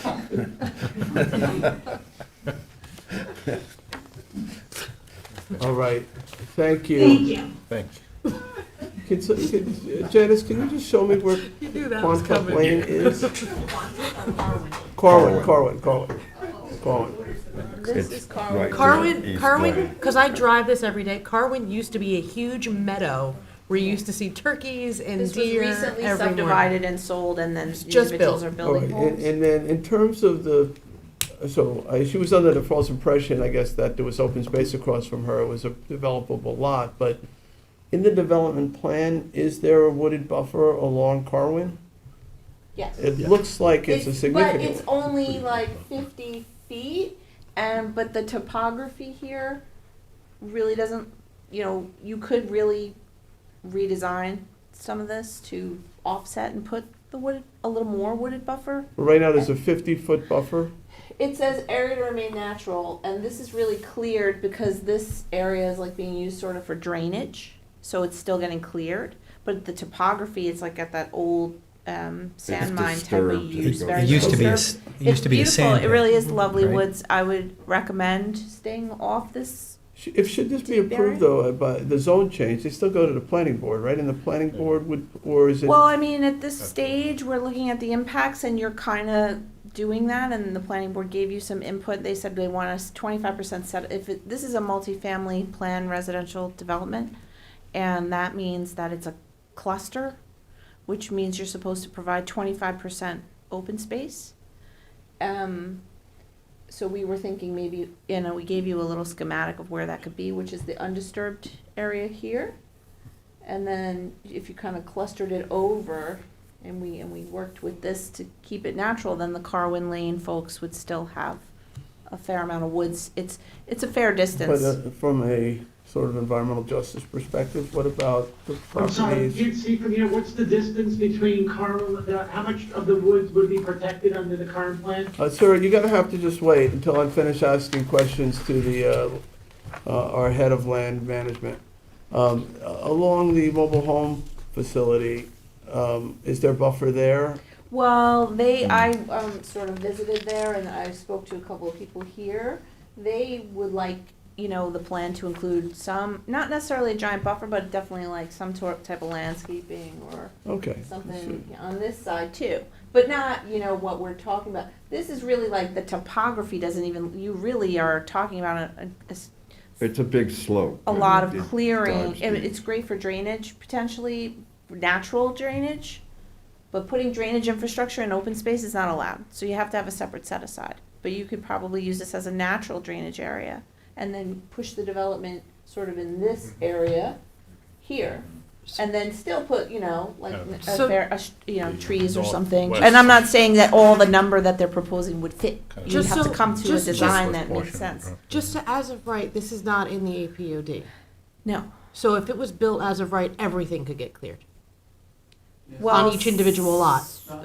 It's not in the Aquifer Protection Overlay District, but you're talking about if it was built as of right, it would be 1 acre lots. So each lot would Let's be see 1 how- acre with a house on it. But you could clear your lot technically, yes. So the whole thing could be cleared? 17, I guess 16 to 17. 16 or lots. 17 individual lots. 1 acre lots 16 to cleared. 17 1 acre lots. Well, look at these guys. They're Yeah. all cleared. Right, they could be fully cleared with, and then swimming pools and tennis Yeah. courts, whatever, it can fit Right. on an acre, yeah. Janice, the area east of the parcel there, that was once a sand pit, and that what we're seeing with those pine trees are regrowth, and it's also been dug out, I guess, and that's kind of a man-made natural / drainage It's area. sort of- Water yeah, is it's finding. a deep hole. It's- I mean, yeah, it's a it's pretty big, deep. drop. There's a big topography difference between here and here. Like if you were to walk on it, it's like a It's, steep slope down. yeah, Mhm. On this it's like side. a 30-degree slope, Yeah, 25-degree it's slope. direct. Yeah, but that's, what, they're gonna do some grading in there, obviously. Well, not Well- if you don't want them to. I would recommend pushing off of here and not Move it doing over. that. Just leaving it. Leaving it and focusing in the density here is what you could think about. That's What a is- recommendation of planning. It Yes. is. The planning board recommends it and we recommend it Just too. because it keeps coming up time and time again, what is the density of Spionk Commons? 38 units. 38 units on Spionk Commons, plus the retail. Spionk Commons is 38 units plus retail. Remember that Spionk Commons is different because it was a transit oriented next to the train. It had a VB. Half of it was zoned VB already, and you did MF 44, and it had no open space because it was. But the previously density there is cleared. greater than 6 units per acre. It's basically 4 acres there, so 10, it's and about they 10 raise units it, an yeah. acre. It's much more, but the way that it is it's a different Zoning. different lot, different zoning, Sa- different Sandy Hollow's context. about 12 units an acre, which is, it's basically 28 units They're on asking a. only 6 units an acre here, which is what we said you were not even going to elect to consider it if they didn't. So that's good. Now it's all about the open space, the woods, and designing it to fit in its context if arrange you it. want to do it. So to do that, you need a 25% set aside without, that's an MFPRD. That's 6 units per acre, what we would want. So, over here could be that, 25%. Then this is like a bowl, for lack of a better term. And so you could fill that in, but it's really, there's some habitat there that you could stay away from and cluster it, up here and over here. And we can work out the number that would fit there, and then everybody sort of, you lower the density, you get some open space, you still get workforce housing, people are less disturbed, less traffic, so there is still maybe another Could that alternative. bowl be the 25% open space set aside? it could, if they don't want it, would they really, it's great for passive drainage. If you can't use drainage or put any infrastructure leading to it in an open space. Yeah, and So it's a for, sand pit. they would want to use it for drainage, or otherwise it becomes prohibitively expensive to put all the drainage here. You know, they're trying to drain into this, but they're putting, you know, we could figure it out with some more design work, I think. All right, But you could, I want to get back to the public. so- sure. Janice, I do have a question about what's happening on the south part of this parcel. This is a large parcel, and there's going to be another piece Stubbles. subdivided. Stubbles, Yes. yeah. Okay. There are a number of businesses on that property. There's a water body on that property. Is there anything in conjunction with this application happening with that parcel? Or Well, is the it just gonna planning be- board would like to see some rhyme and reason, because a subdivision would trigger some site plan review here. Yes. To which Mr. Bennett has agreed that there would be some potential, and the planning board knows that it's proper for them to want to see some of these truck bodies and things that have been sitting there for 40 years to be moved or removed. So there's some opportunity here to get a better site plan. I don't know if you've been by there lately, but I think they've even done some things without us really knowing, because there's like a wall. You can't really see past it here when you're here, but it's all kind of jumbled, I guess, and it would be nice to say, okay, here's our outdoor storage, here's our truck bodies, here's what we're doing, and, figure this out a little better. All right, thank you. Thank you. Let's get back to the public, and we can come back to Janice if we need to. Phil Charles, is next. did we lose the gentleman that was up before, or? Yes. Okay. He's the husband of. Okay, Bill, Bill, give us your last name? Altman, A-L-T-M-A-N. All right, thanks, Bill. You have 3 minutes. Okay, great. I'm not gonna rehash what everybody else has said. I'm in total agreement with that. I recently bought on Carwin Lane as well. One of my main concerns is the traffic, especially at South Country and Montauk, making that turn. It is almost impossible to turn against traffic. You only can turn with traffic. And in the summertime, the amount of traffic on South Country and the speed of the people on South Country is dangerous already. Adding the additional cars, additional transportation, school buses for the kids will become a real issue in my opinion. That's all I wanted to say. All right, thank you, sir. Thank you. Thank you.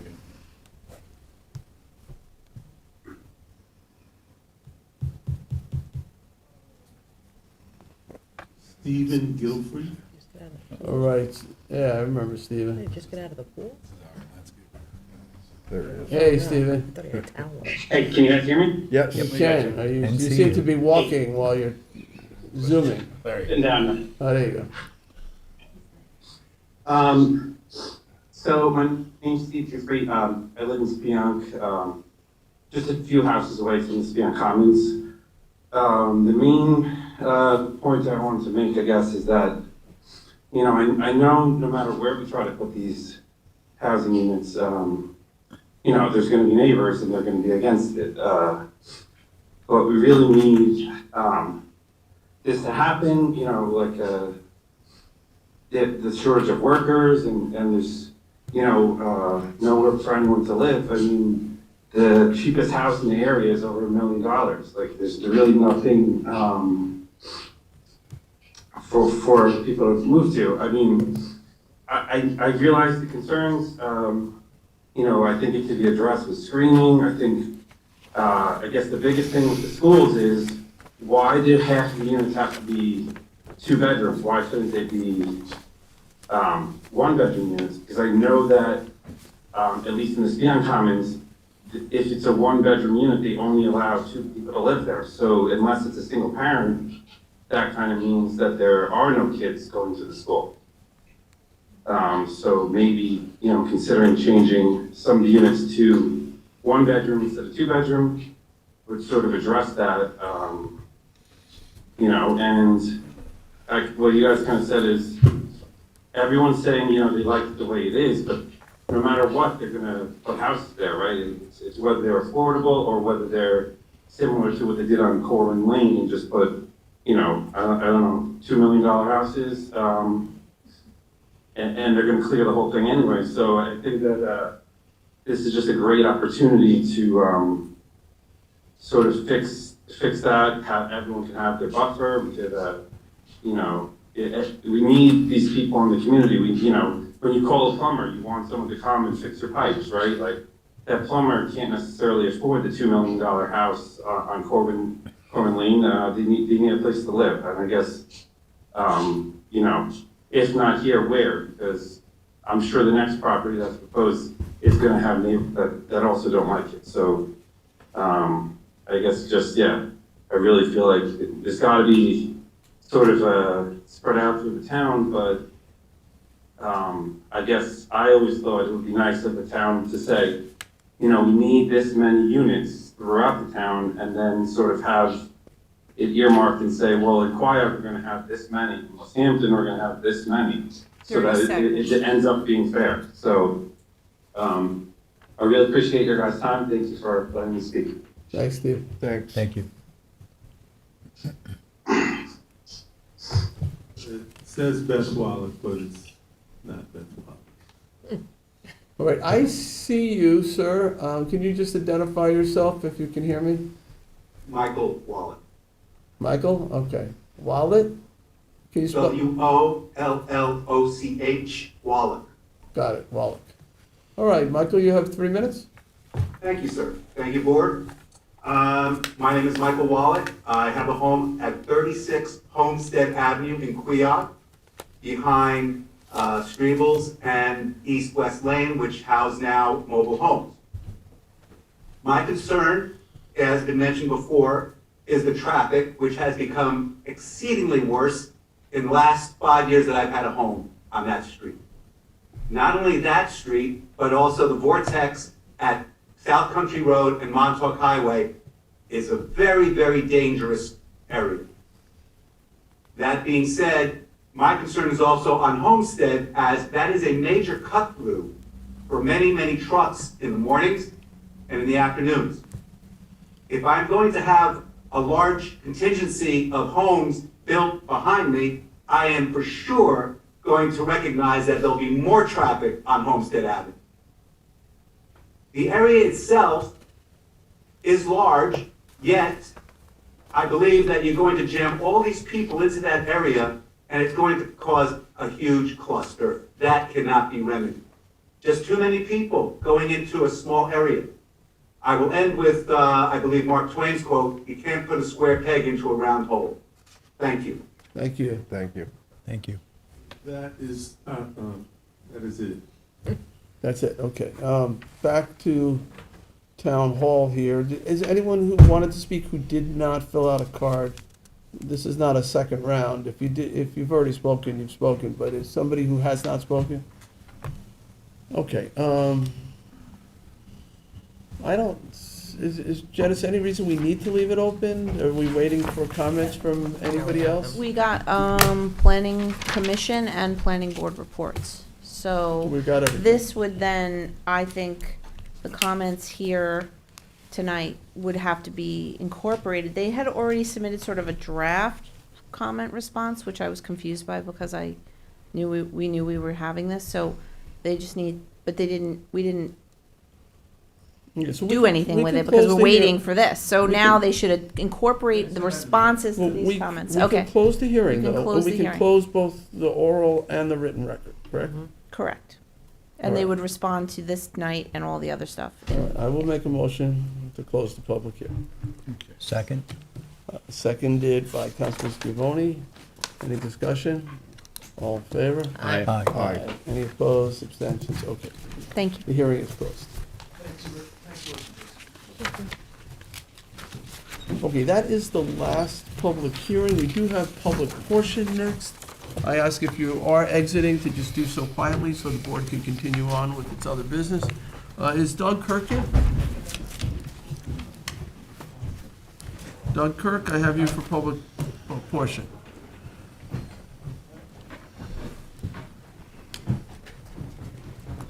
get my notes here.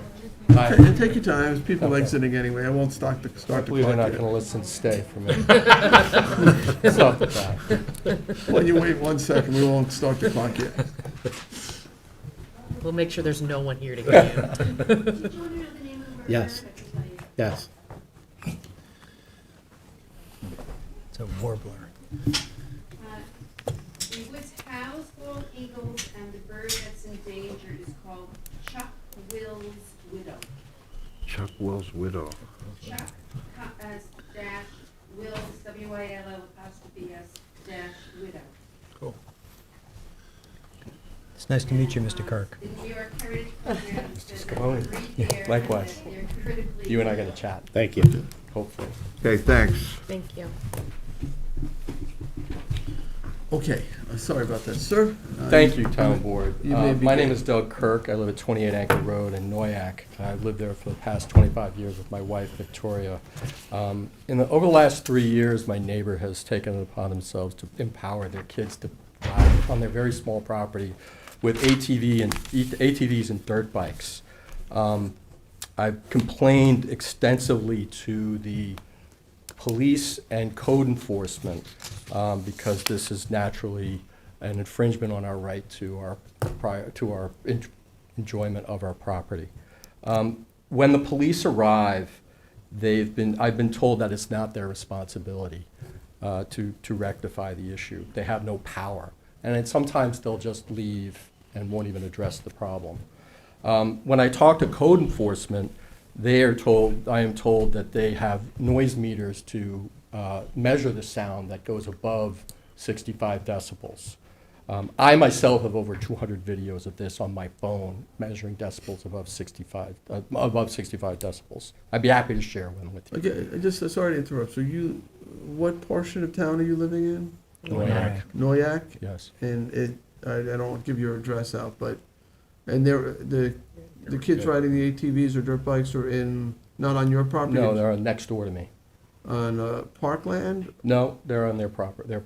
Private property? Yeah. But it's a noise issue for me. So my question to the board at this point is, why don't police have noise meters, given that the code enforcement won't operate within the hours or show up to take the measurement? And secondly, if we can ban gas-powered leaf blowers, why can't we ban gas-powered dirt bikes and ATVs? And I'd like to put that in front of the board to amend the code in order to do that. The address of the neighbors? Do you want to do that on the record? He's Why don't you already do that? did it. Seth? He already Did did. it once, yeah. Already did. Yeah. I have my property. I told you where I live, but I can give that off some other time. That's fine. So that's my where I'm. Have you here. had conversations with your neighbor? That ship has sailed. Okay. The board should know that Mr. Kirk is in active conversations and communication with our code enforcement director, Mr. Murphy, as well as myself. I mean, we've just started communicating. I simply want some, my wife and I would like to enjoy our right to our peaceful enjoyment of property. This has been going on for 3 years now. And I suffer from anxiety, and I have high blood pressure, and this isn't helping. It damages the value of my house. There's the ongoing, we work from home, so there's noise that emanates and gets in the way of our just trying to make a living. It's not cheap living here. We can't go out on our deck. The property is literally, our bedroom is 10 feet from their property, and they have a very long property they've turned into a dirt bike track that goes like this. So, I don't mind that people have fun and they should enjoy it, but when it infringes on my rights to just peacefully enjoy my property, I have to step up and do something. And I can't believe I'm even here addressing this with you, and it's gotten this bad. I think anybody could come, and I welcome you to come to my property and after school and sit down and experience it. Again, I have over 200 videos measured on my phone with going above the 65 decibels, which I think is a vague law to begin with because it's a nuisance. And the laws, and You know, it's written in the code that you can ride an ATV and a dirt bike on your private property. I don't know why. But then you're left with the noise measurement as a deterrent. And so when I pursued noise abatement, I am in this roundabout between the police and code enforcement, which is completely dissatisfactory because nobody's taking responsibility. I've given multiple suggestions on how to fix this. Electric, you could just say use electric, don't use gas. You could ban gas altogether. You could empower the police to have noise meters. Train them. Do a pilot project. Train the 2 cops who are always in my neighborhood and come and measure. Because they have come.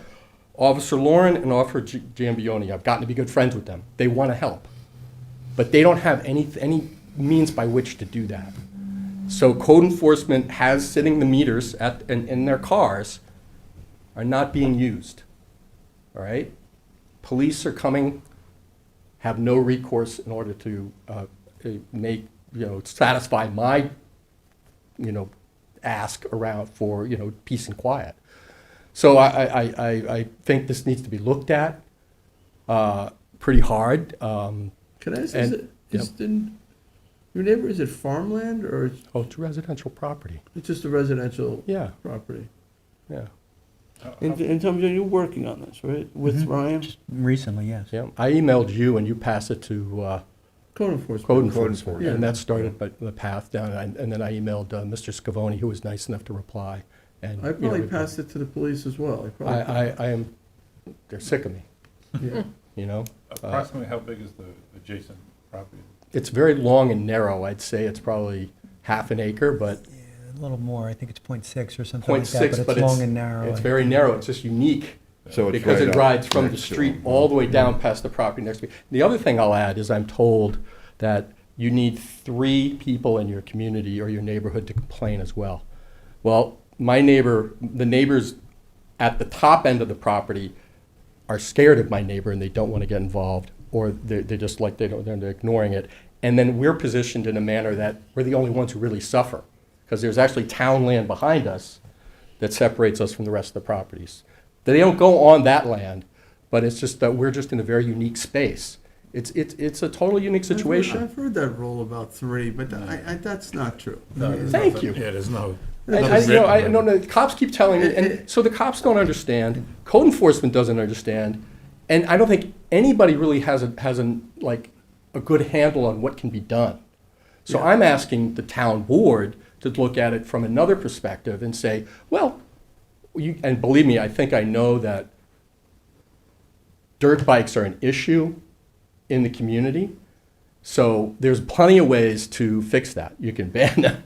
You can make them go electric. I mean, you've set the precedence with with the lawn leaf blowers. So it seems like an easy fix to do that. Look, if I had communication with my neighbor, I would offer her to buy an electric dirt bike. It's gotten that bad.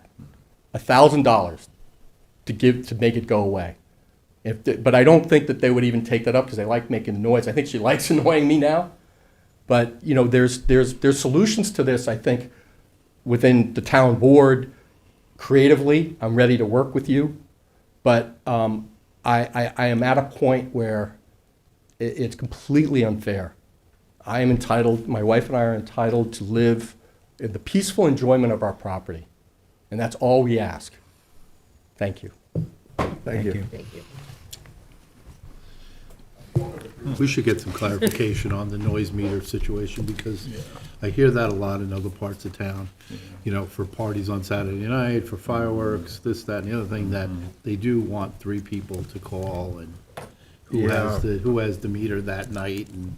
And I understand that was originally designed to more for construction noise. That's what I think the law was put in first, and then is being used for other situations that maybe don't fit well. Nightclubs. Can I have one thing for now? And not from the back there. If you want to speak again, I'll bring you back up to the podium. Yeah. Also for commercial operations, there's different code for commercial and residential. I think it's definitely worth looking Thanks for at. letting me hear me out on this point.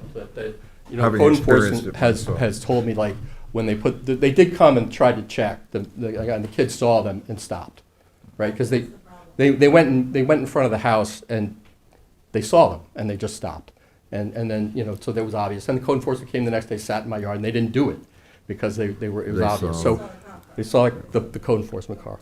Code enforcement then tells me that when they put the meter up, say, oh, it has to be for 2 minutes solid, going above the decibel level. And that's not in the code.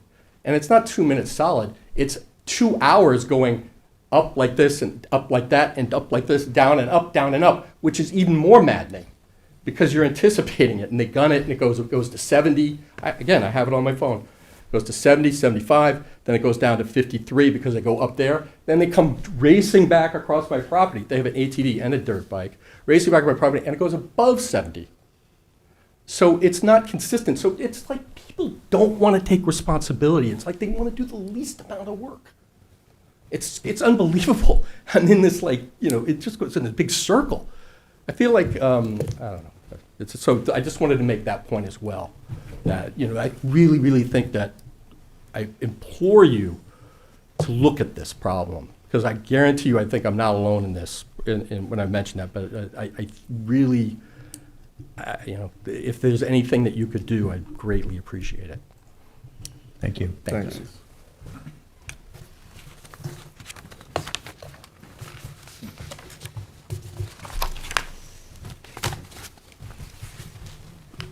Okay, Charles, is there anyone online who wishes to be heard in public portion? No hands? If you're watching online and you want to speak in public portion, this is your opportunity. Just gotta click that raise hand icon.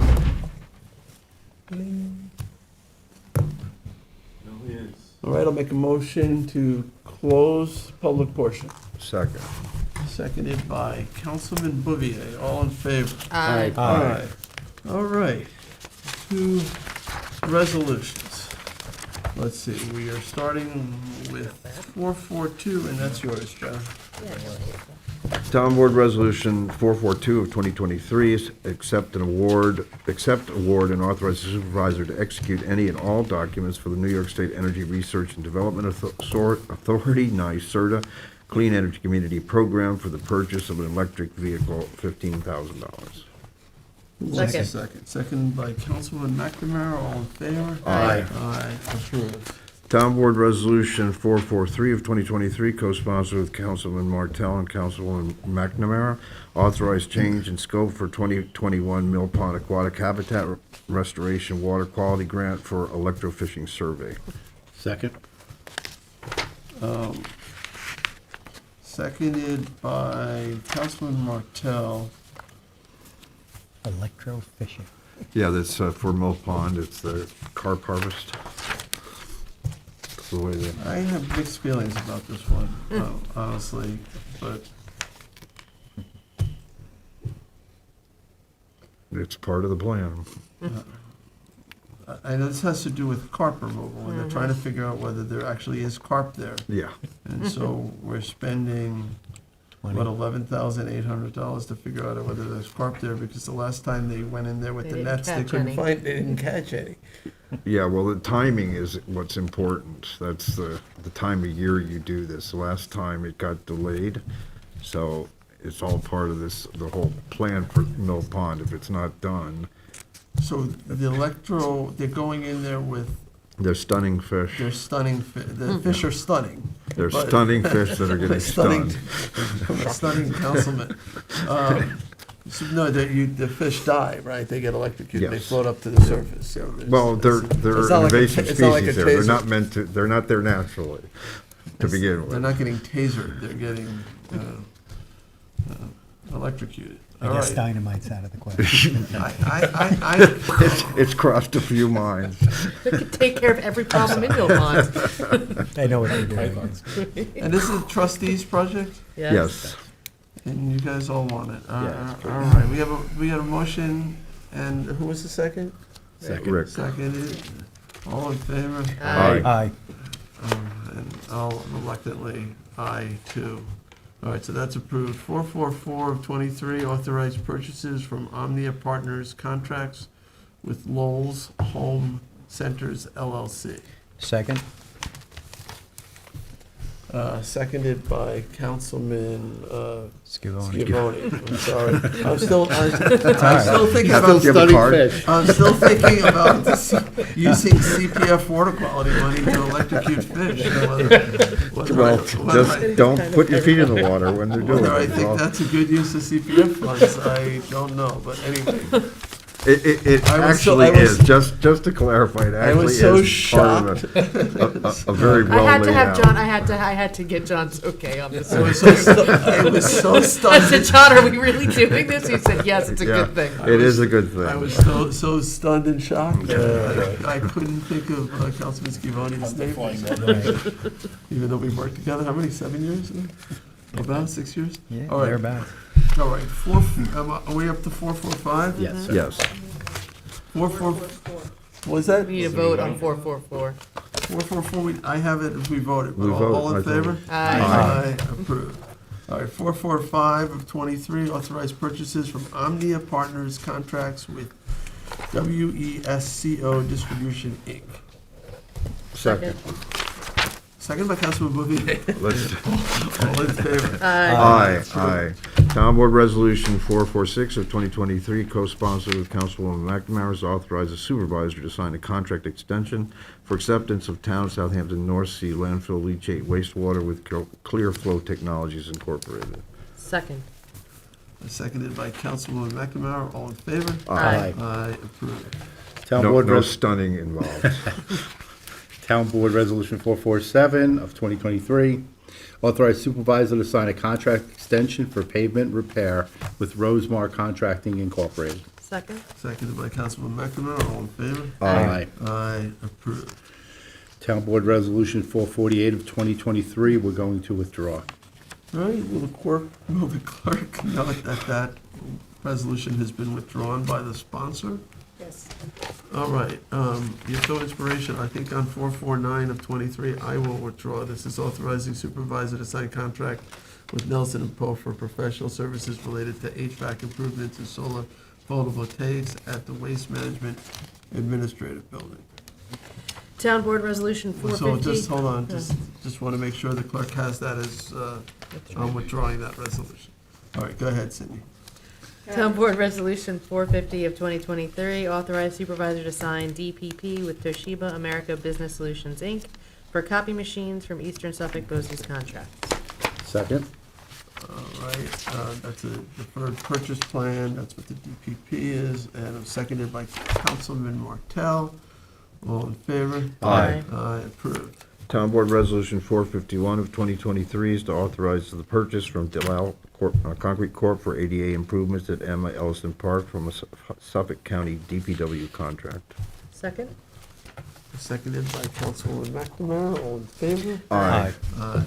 Town Board Resolution 452 of 2023, co-sponsored with Councilwoman McNamara, is to authorize the supervisor to execute, I think it's an error there, to execute an intermunicipal agreement, IMA extension with Town of Islip for acceptance through the town's commingled containers obtained through its recycling program. Second. Seconded by Councilwoman McNamara, all in favor? Aye. Aye, approved. 453 of 23, authorize the supervisor to sign a contract with Park Place Technologies LLC for hardware maintenance for town's police department. Second. Seconded by Councilman Scavone, all in favor? Aye. Aye, approved.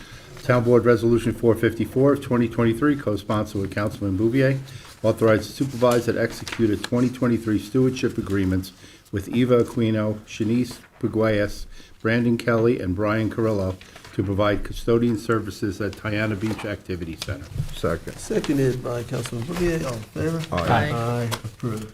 Town Board Resolution 2023-455, co-sponsored with Councilwoman McNamara, is to authorize supervisor to execute a consulting contract extension with Pace Analytical Services to provide lab analysis services to the Department of Municipal Works, Division of Waste Management. Second. Seconded by Councilman McNamara, all in favor? Aye. Aye, approved.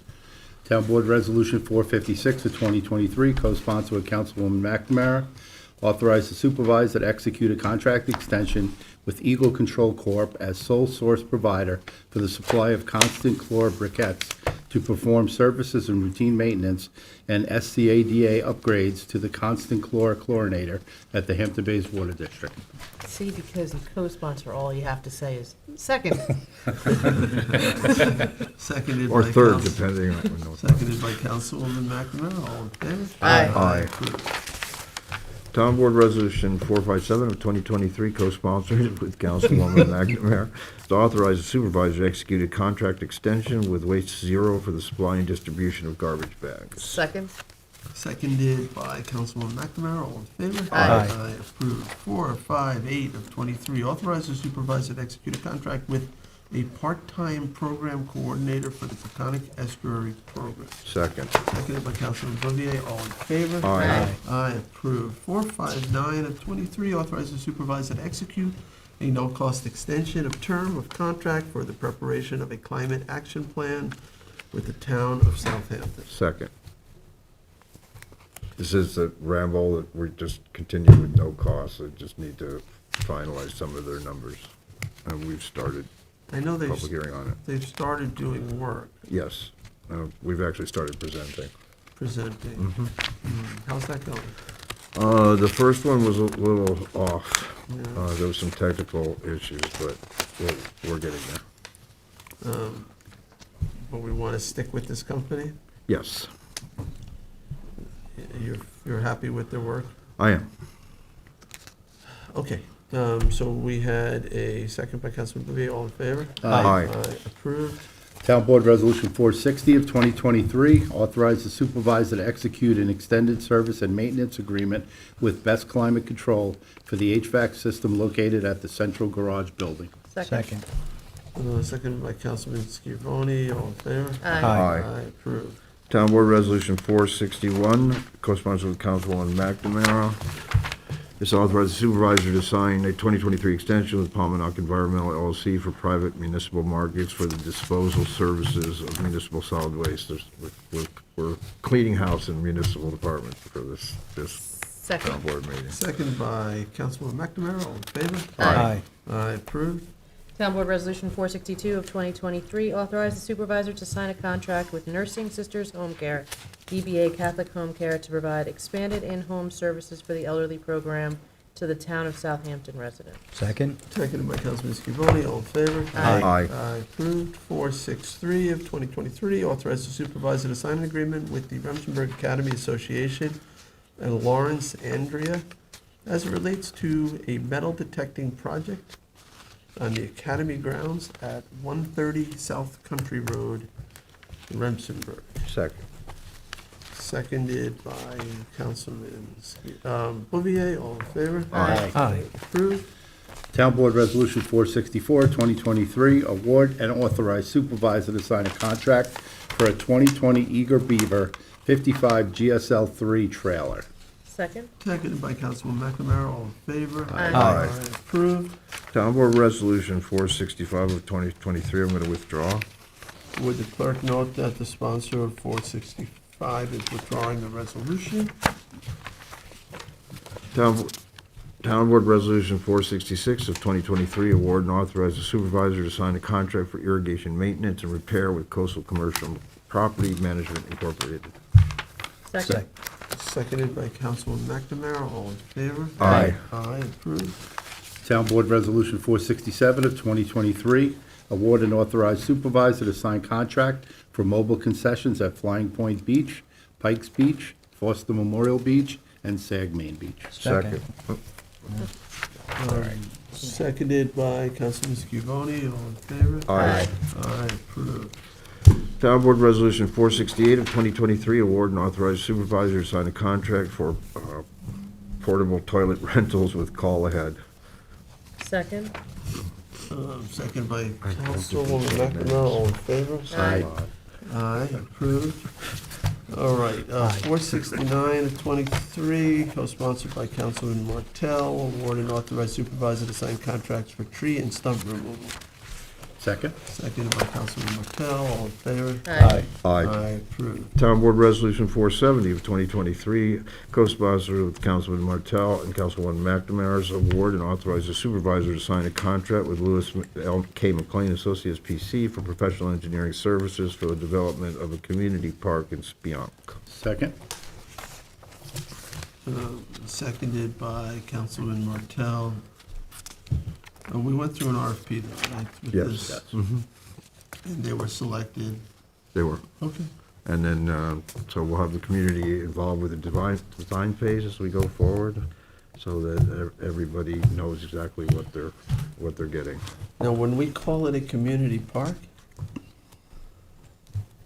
in this case, though, we do mean active recreation. Yes, Yeah. yes, it is. I just want to be clear. It says right in the. There will be ball fields. It says right, this community park is ball fields. So, all right. Well, it's our community, yeah, never mind. So it's- Not funny. It's a motion and a second, all in favor? Aye. All right, approved. 471 of 2023, recall and amend resolution number 2023-185, authorizing the supervisor to sign a contract with TK Elevator Corporation for preventative maintenance on elevators located at Flanders Community Center, Flanders, New York, and the Hampton-based Community Center, Hampton-based, New York. Do I have a second? Second. Seconded by Councilwoman McNamara, all in favor? Aye. Approved. 472 of 2023, recall and amend resolution number 2023-204, authorizing the supervisor to sign an extended contract with Messiano Consulting, Inc. for grant writing assistance. Second. Seconded by Councilman Scavone, all in favor? Aye. Aye, approved. Town Board Resolution 473 of 2023, recall and amend the resolution number 2023-206, authorizing the supervisor to sign an agreement with Briscoe Protective LLC for 1370 Majors Path, Southampton. Second.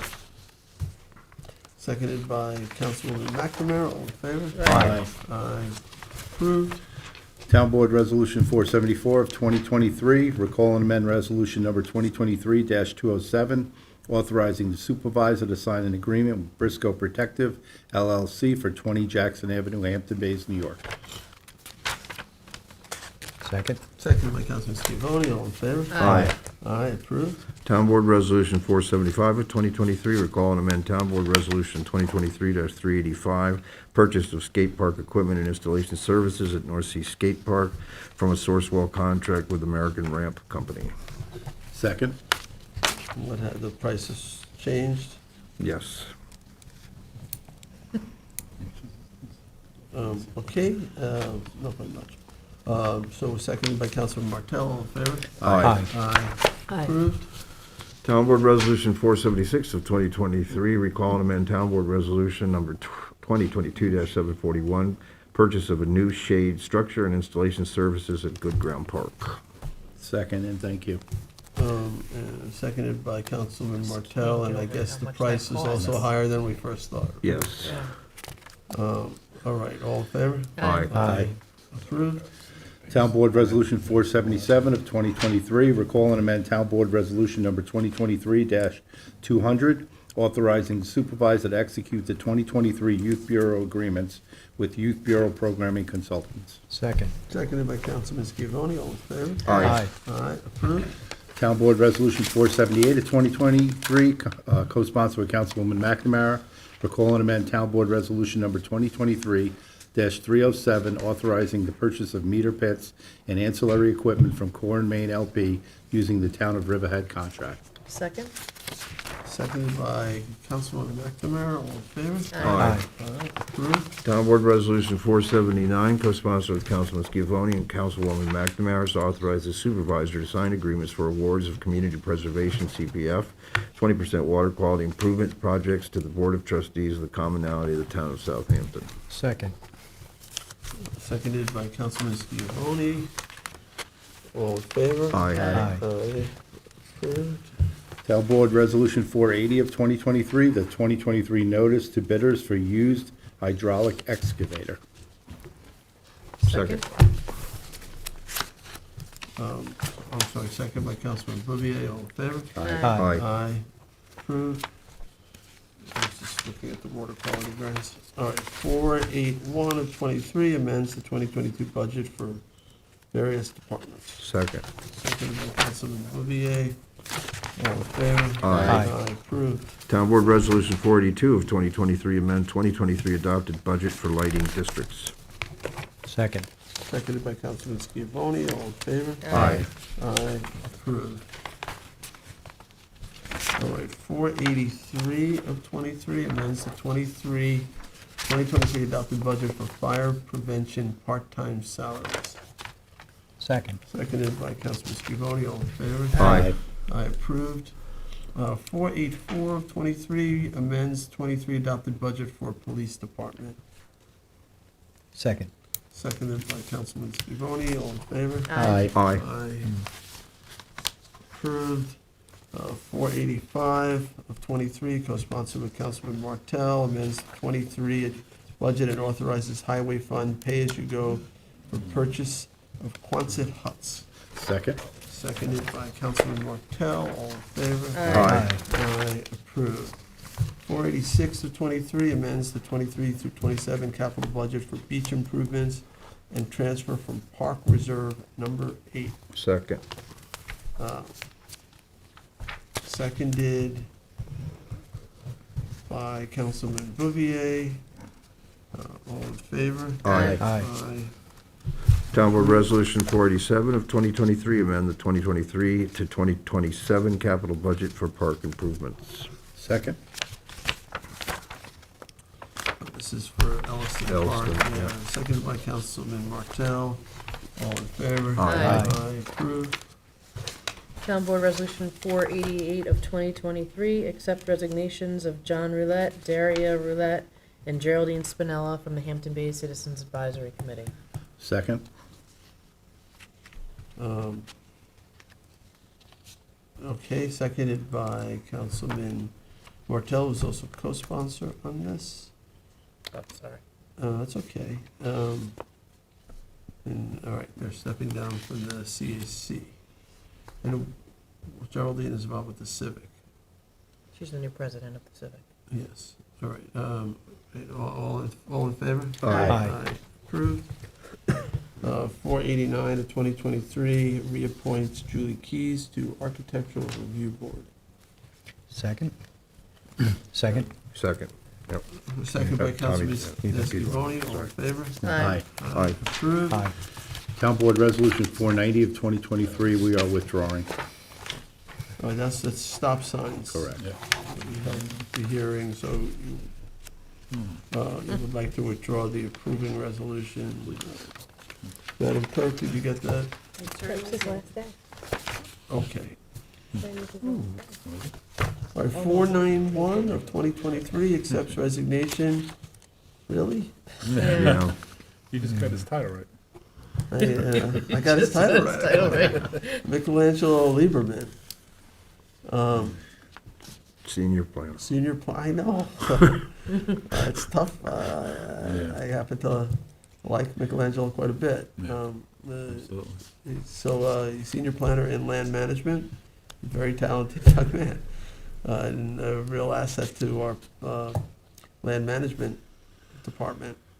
But he's also entitled to go and pursue other dreams and aspirations, so we'll miss him.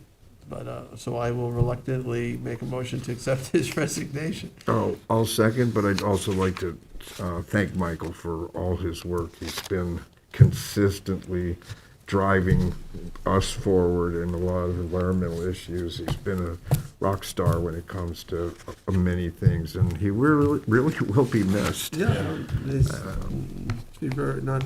But I'm also, as you are, I'm Replaceable. happy for him. Yeah, He's, sure. he's And it's getting harder and harder to find really Yes, good, it is. talented people.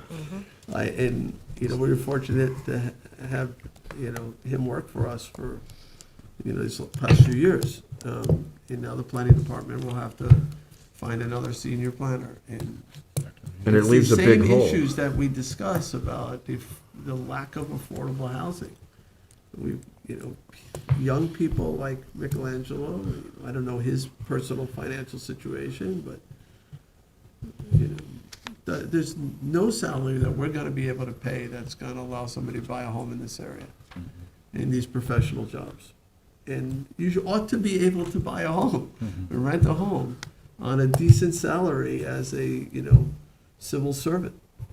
I'm just saying that we gotta figure this out, because I think in his point, I think We he need was offered a people like very that. unique opportunity. Mike's not gonna solve the housing crisis, but I it will just say that underscores- Yeah, that's more global it's such, statement. it's such a big issue downstairs where we're losing staff for those reasons, and some of them for those reasons, and others obviously other reasons, but, The traffic you is know, also one of the traffic, there's reasons. a whole Well, combination of for things. Michael, he lives in the village, so he can walk to work, I think, but Oh, for others, he bicycles to work. yeah, for others, the traffic is a problem, but the traffic is also a symptom of the fact that we don't have housing that's affordable closer to where the jobs are. But he'll be missed. I'll certainly miss him, because it's hard to go without his Well, counsel. I'm sure Janice would. Yeah. All I'd right, like to so- say, Michelangelo, you're a talented young man. We're sorry to see you go, but happy and proud that you're going on. So good luck to you, Happy sir. trails. No, yeah. And he'll be here for another month. Yeah.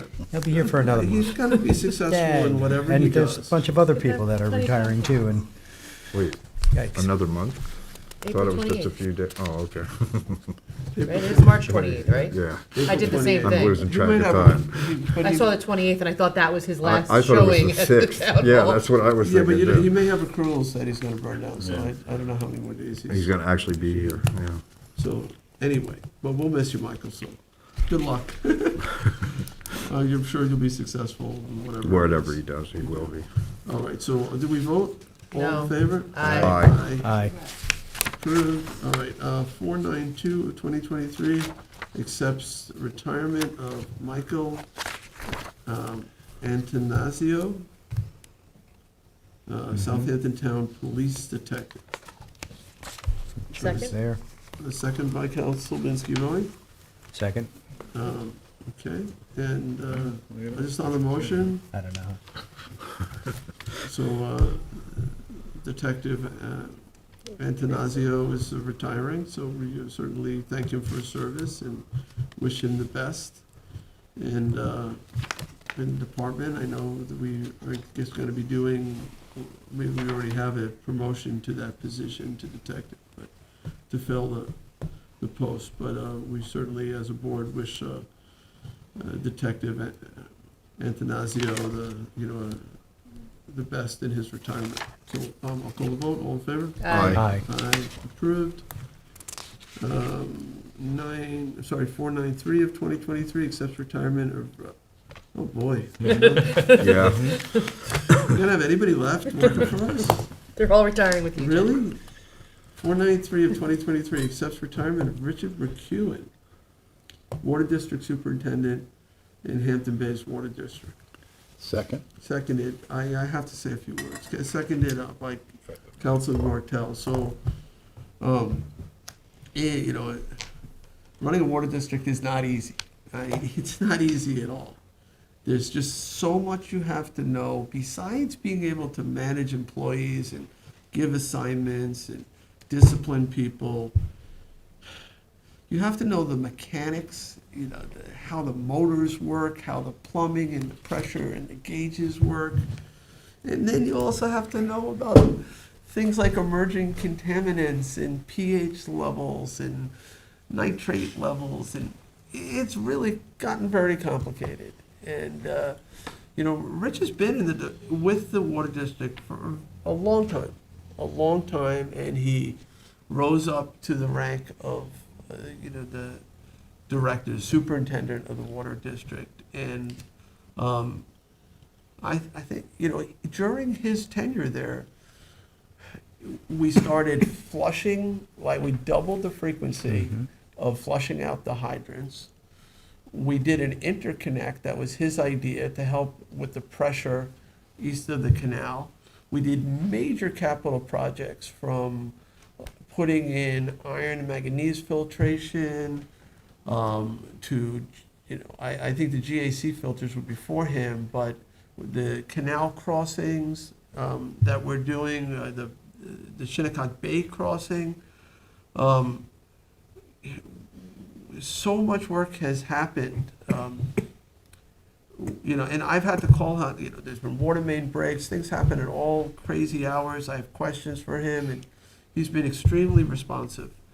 And we've had really good morale with the employees there during his tenure. We cleaned up the water. It went from, rusty brown to crystal clear. We've improved the pressure.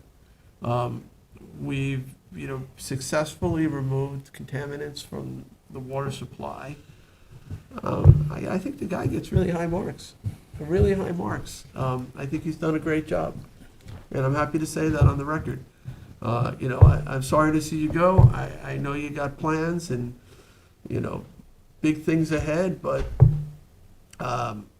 we appreciate what you've done. That district came under a lot of pressure, a lot of community concerns came under pressure when there was little pressure, when there was no pressure, and particularly when the water was discolored. And I think Rich really helped solve a lot of these problems, came up with a lot of ideas and solutions. And I know I'm going on at length, but he deserves it because he really did put in the time. He went the extra distance to talk to anybody, anyone who had a complaint there. He personally would go and talk to them. He'd go to people's homes. He'd help them solve their problems. He went well beyond, just the normal, demands of, the head of the district. So thank you. Thank you, Rich, for doing a great job there. I'll accept your retirement, but, I wish you stayed. But, and we had a second. Anybody else want to talk about Rich? Just real quick, we talk about losing key employees and everything, but, Rich's leadership kept a lot of guys on staff who could have went to bigger and better jobs, and because everybody understood exactly what their role was, how important they were to the community, and that was all thanks to Rich. So enjoy your retirement. You deserve it. When he came on, we were experiencing discolored water in Hampton Bays, very serious situation, and he started the 10-year capital program covering millions of dollars, and so that is well underway in Hampton Bays, and it was under his leadership. He's a real hands-on guy. Thank you, Rich, and good luck. All right, anybody else?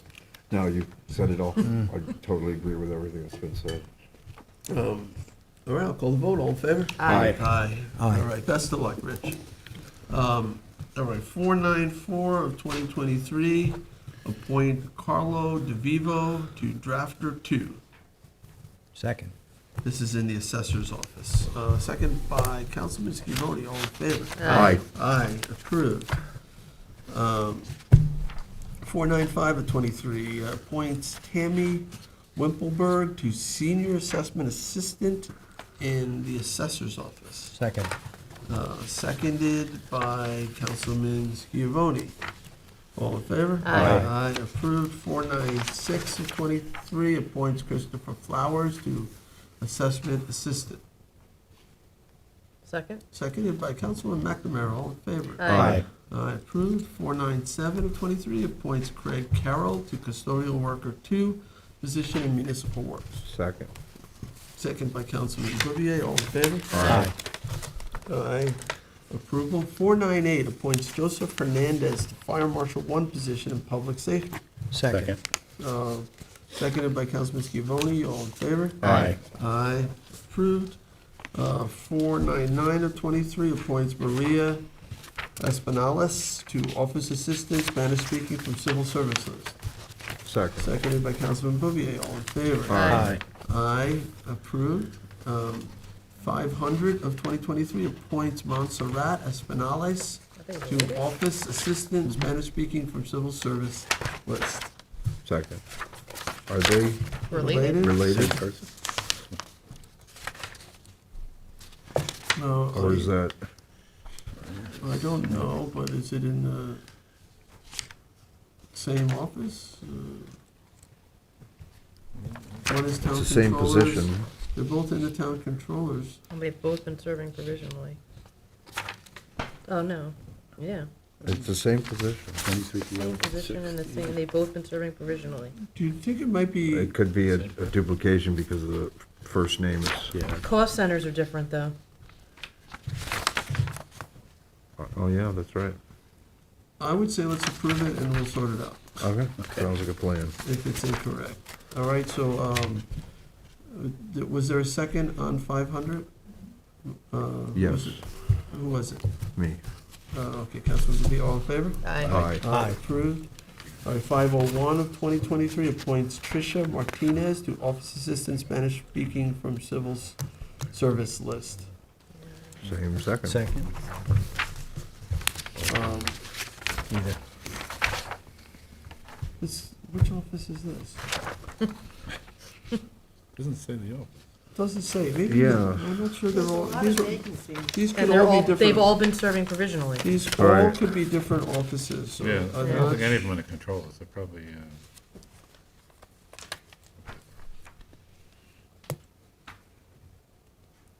Well, we have a lot of office assistants, so, okay, so I it's, have a vacancy as well. so You have one we're too, not going so- somewhere, maybe. Well, all right, and this is great that we're getting all these bilingual individuals, so, we had a second, who was the second, John, were you again? sure. On 501? Yes. All right, seconded by Councilman Bouvier, all in favor? Aye. Aye, approved. 502 of 2023 appoints Nicholas Nolis to Maintenance Mechanic 1 position in Parks and Recreation. Second? Seconded by Councilman Martell, all in favor? Aye. Aye, approved. 503 of 2023 appoints Robert Del Grande to Groundskeeper 1 position in Parks and Recreation. Same second? Seconded by Councilman Martell, all in favor? Aye. Aye. Aye, approved, and congratulations to all those appointees. 504 of 2023, authorize police captain to attend Mid-Atlantic Leads Executive Development Seminar. Second. Seconded by Councilman Scavone, all in favor? Aye. Aye, approved. Town Board Resolution 505 of 2023, notice of public hearing for the consideration of one-year agricultural use agreement for 2023-2024 pursuant to Chapter 247 of the Town Code. Second. Seconded by Councilman Bouvier, all in favor? Aye. Aye, approved. Town Board Resolution 506 of 2023, resolution to set public hearing to consider granting a license to install a monitoring well at property located at 275 Beach Road, Hampton Bays. Second?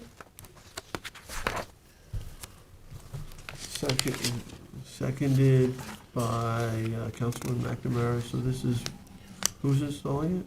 The Coast Guard Okay, on the property across from Ponquag. okay. All right, all in favor? Aye. Aye, approved. Town Board Resolution 507 of 2023, public hearing to amend Chapter 330-340 to 340-346, dark sky laws for enhanced enforcement language additions. They're minor amendments. Second. All right, seconded by Councilman Bouvier. So this would be, what, Tuesday, April 25th at 6 PM hearing.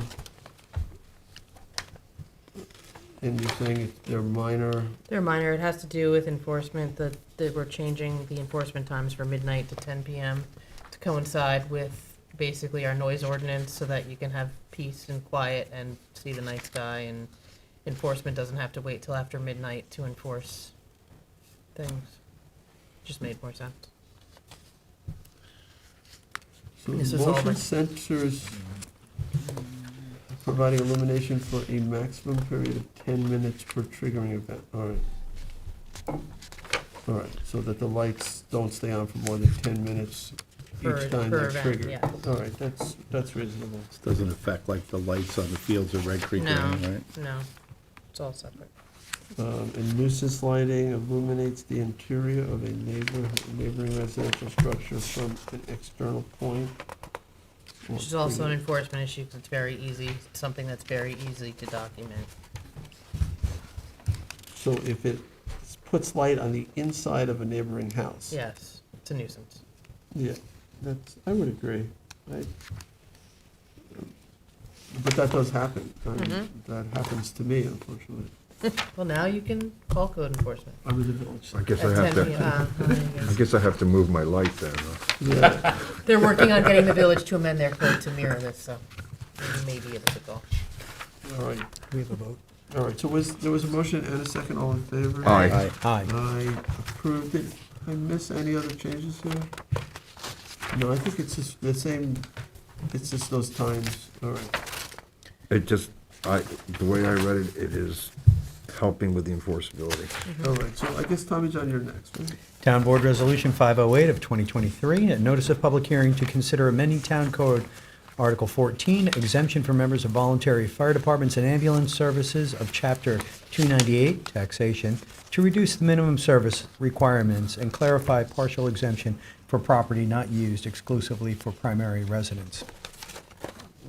This Second. moves the exemption from 5 years, being in the fire or ambulance from 5 years to 2 years, which is kind of probation.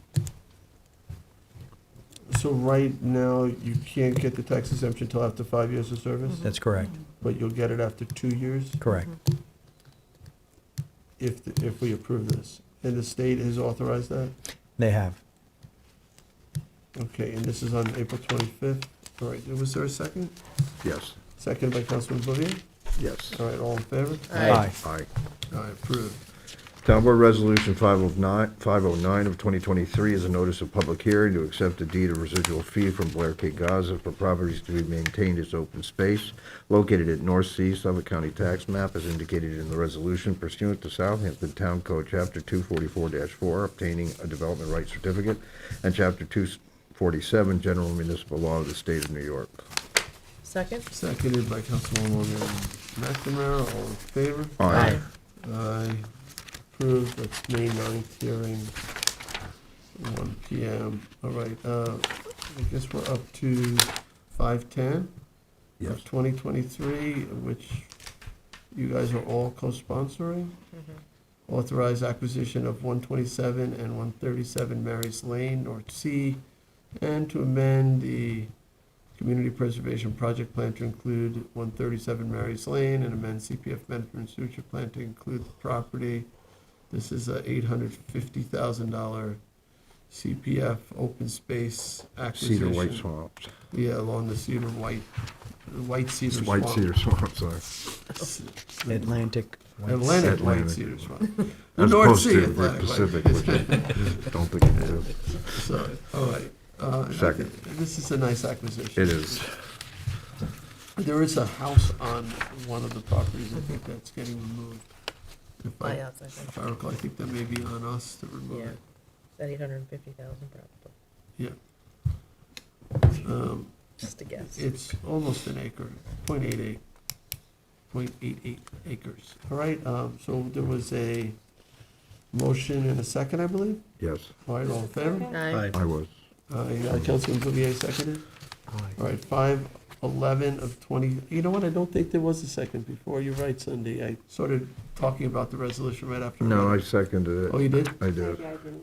All right, so a 511 of 2023, authorize the supervisor to accept surplus property from the county of Suffolk and convey access easements as it relates to the CPICEMPDD, also known as the Canoe Place Inn. Second. This was all part of the approved PDD. There was some surplus lands moving around, so seconded by Councilwoman McNamara. All in favor? Aye. Aye, approved.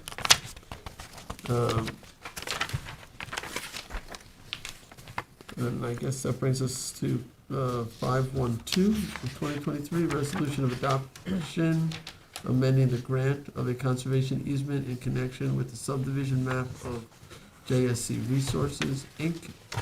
in West Hampton. Second? Seconded by Councilwoman McNamara. All in favor? Aye. Aye. Aye. Approved.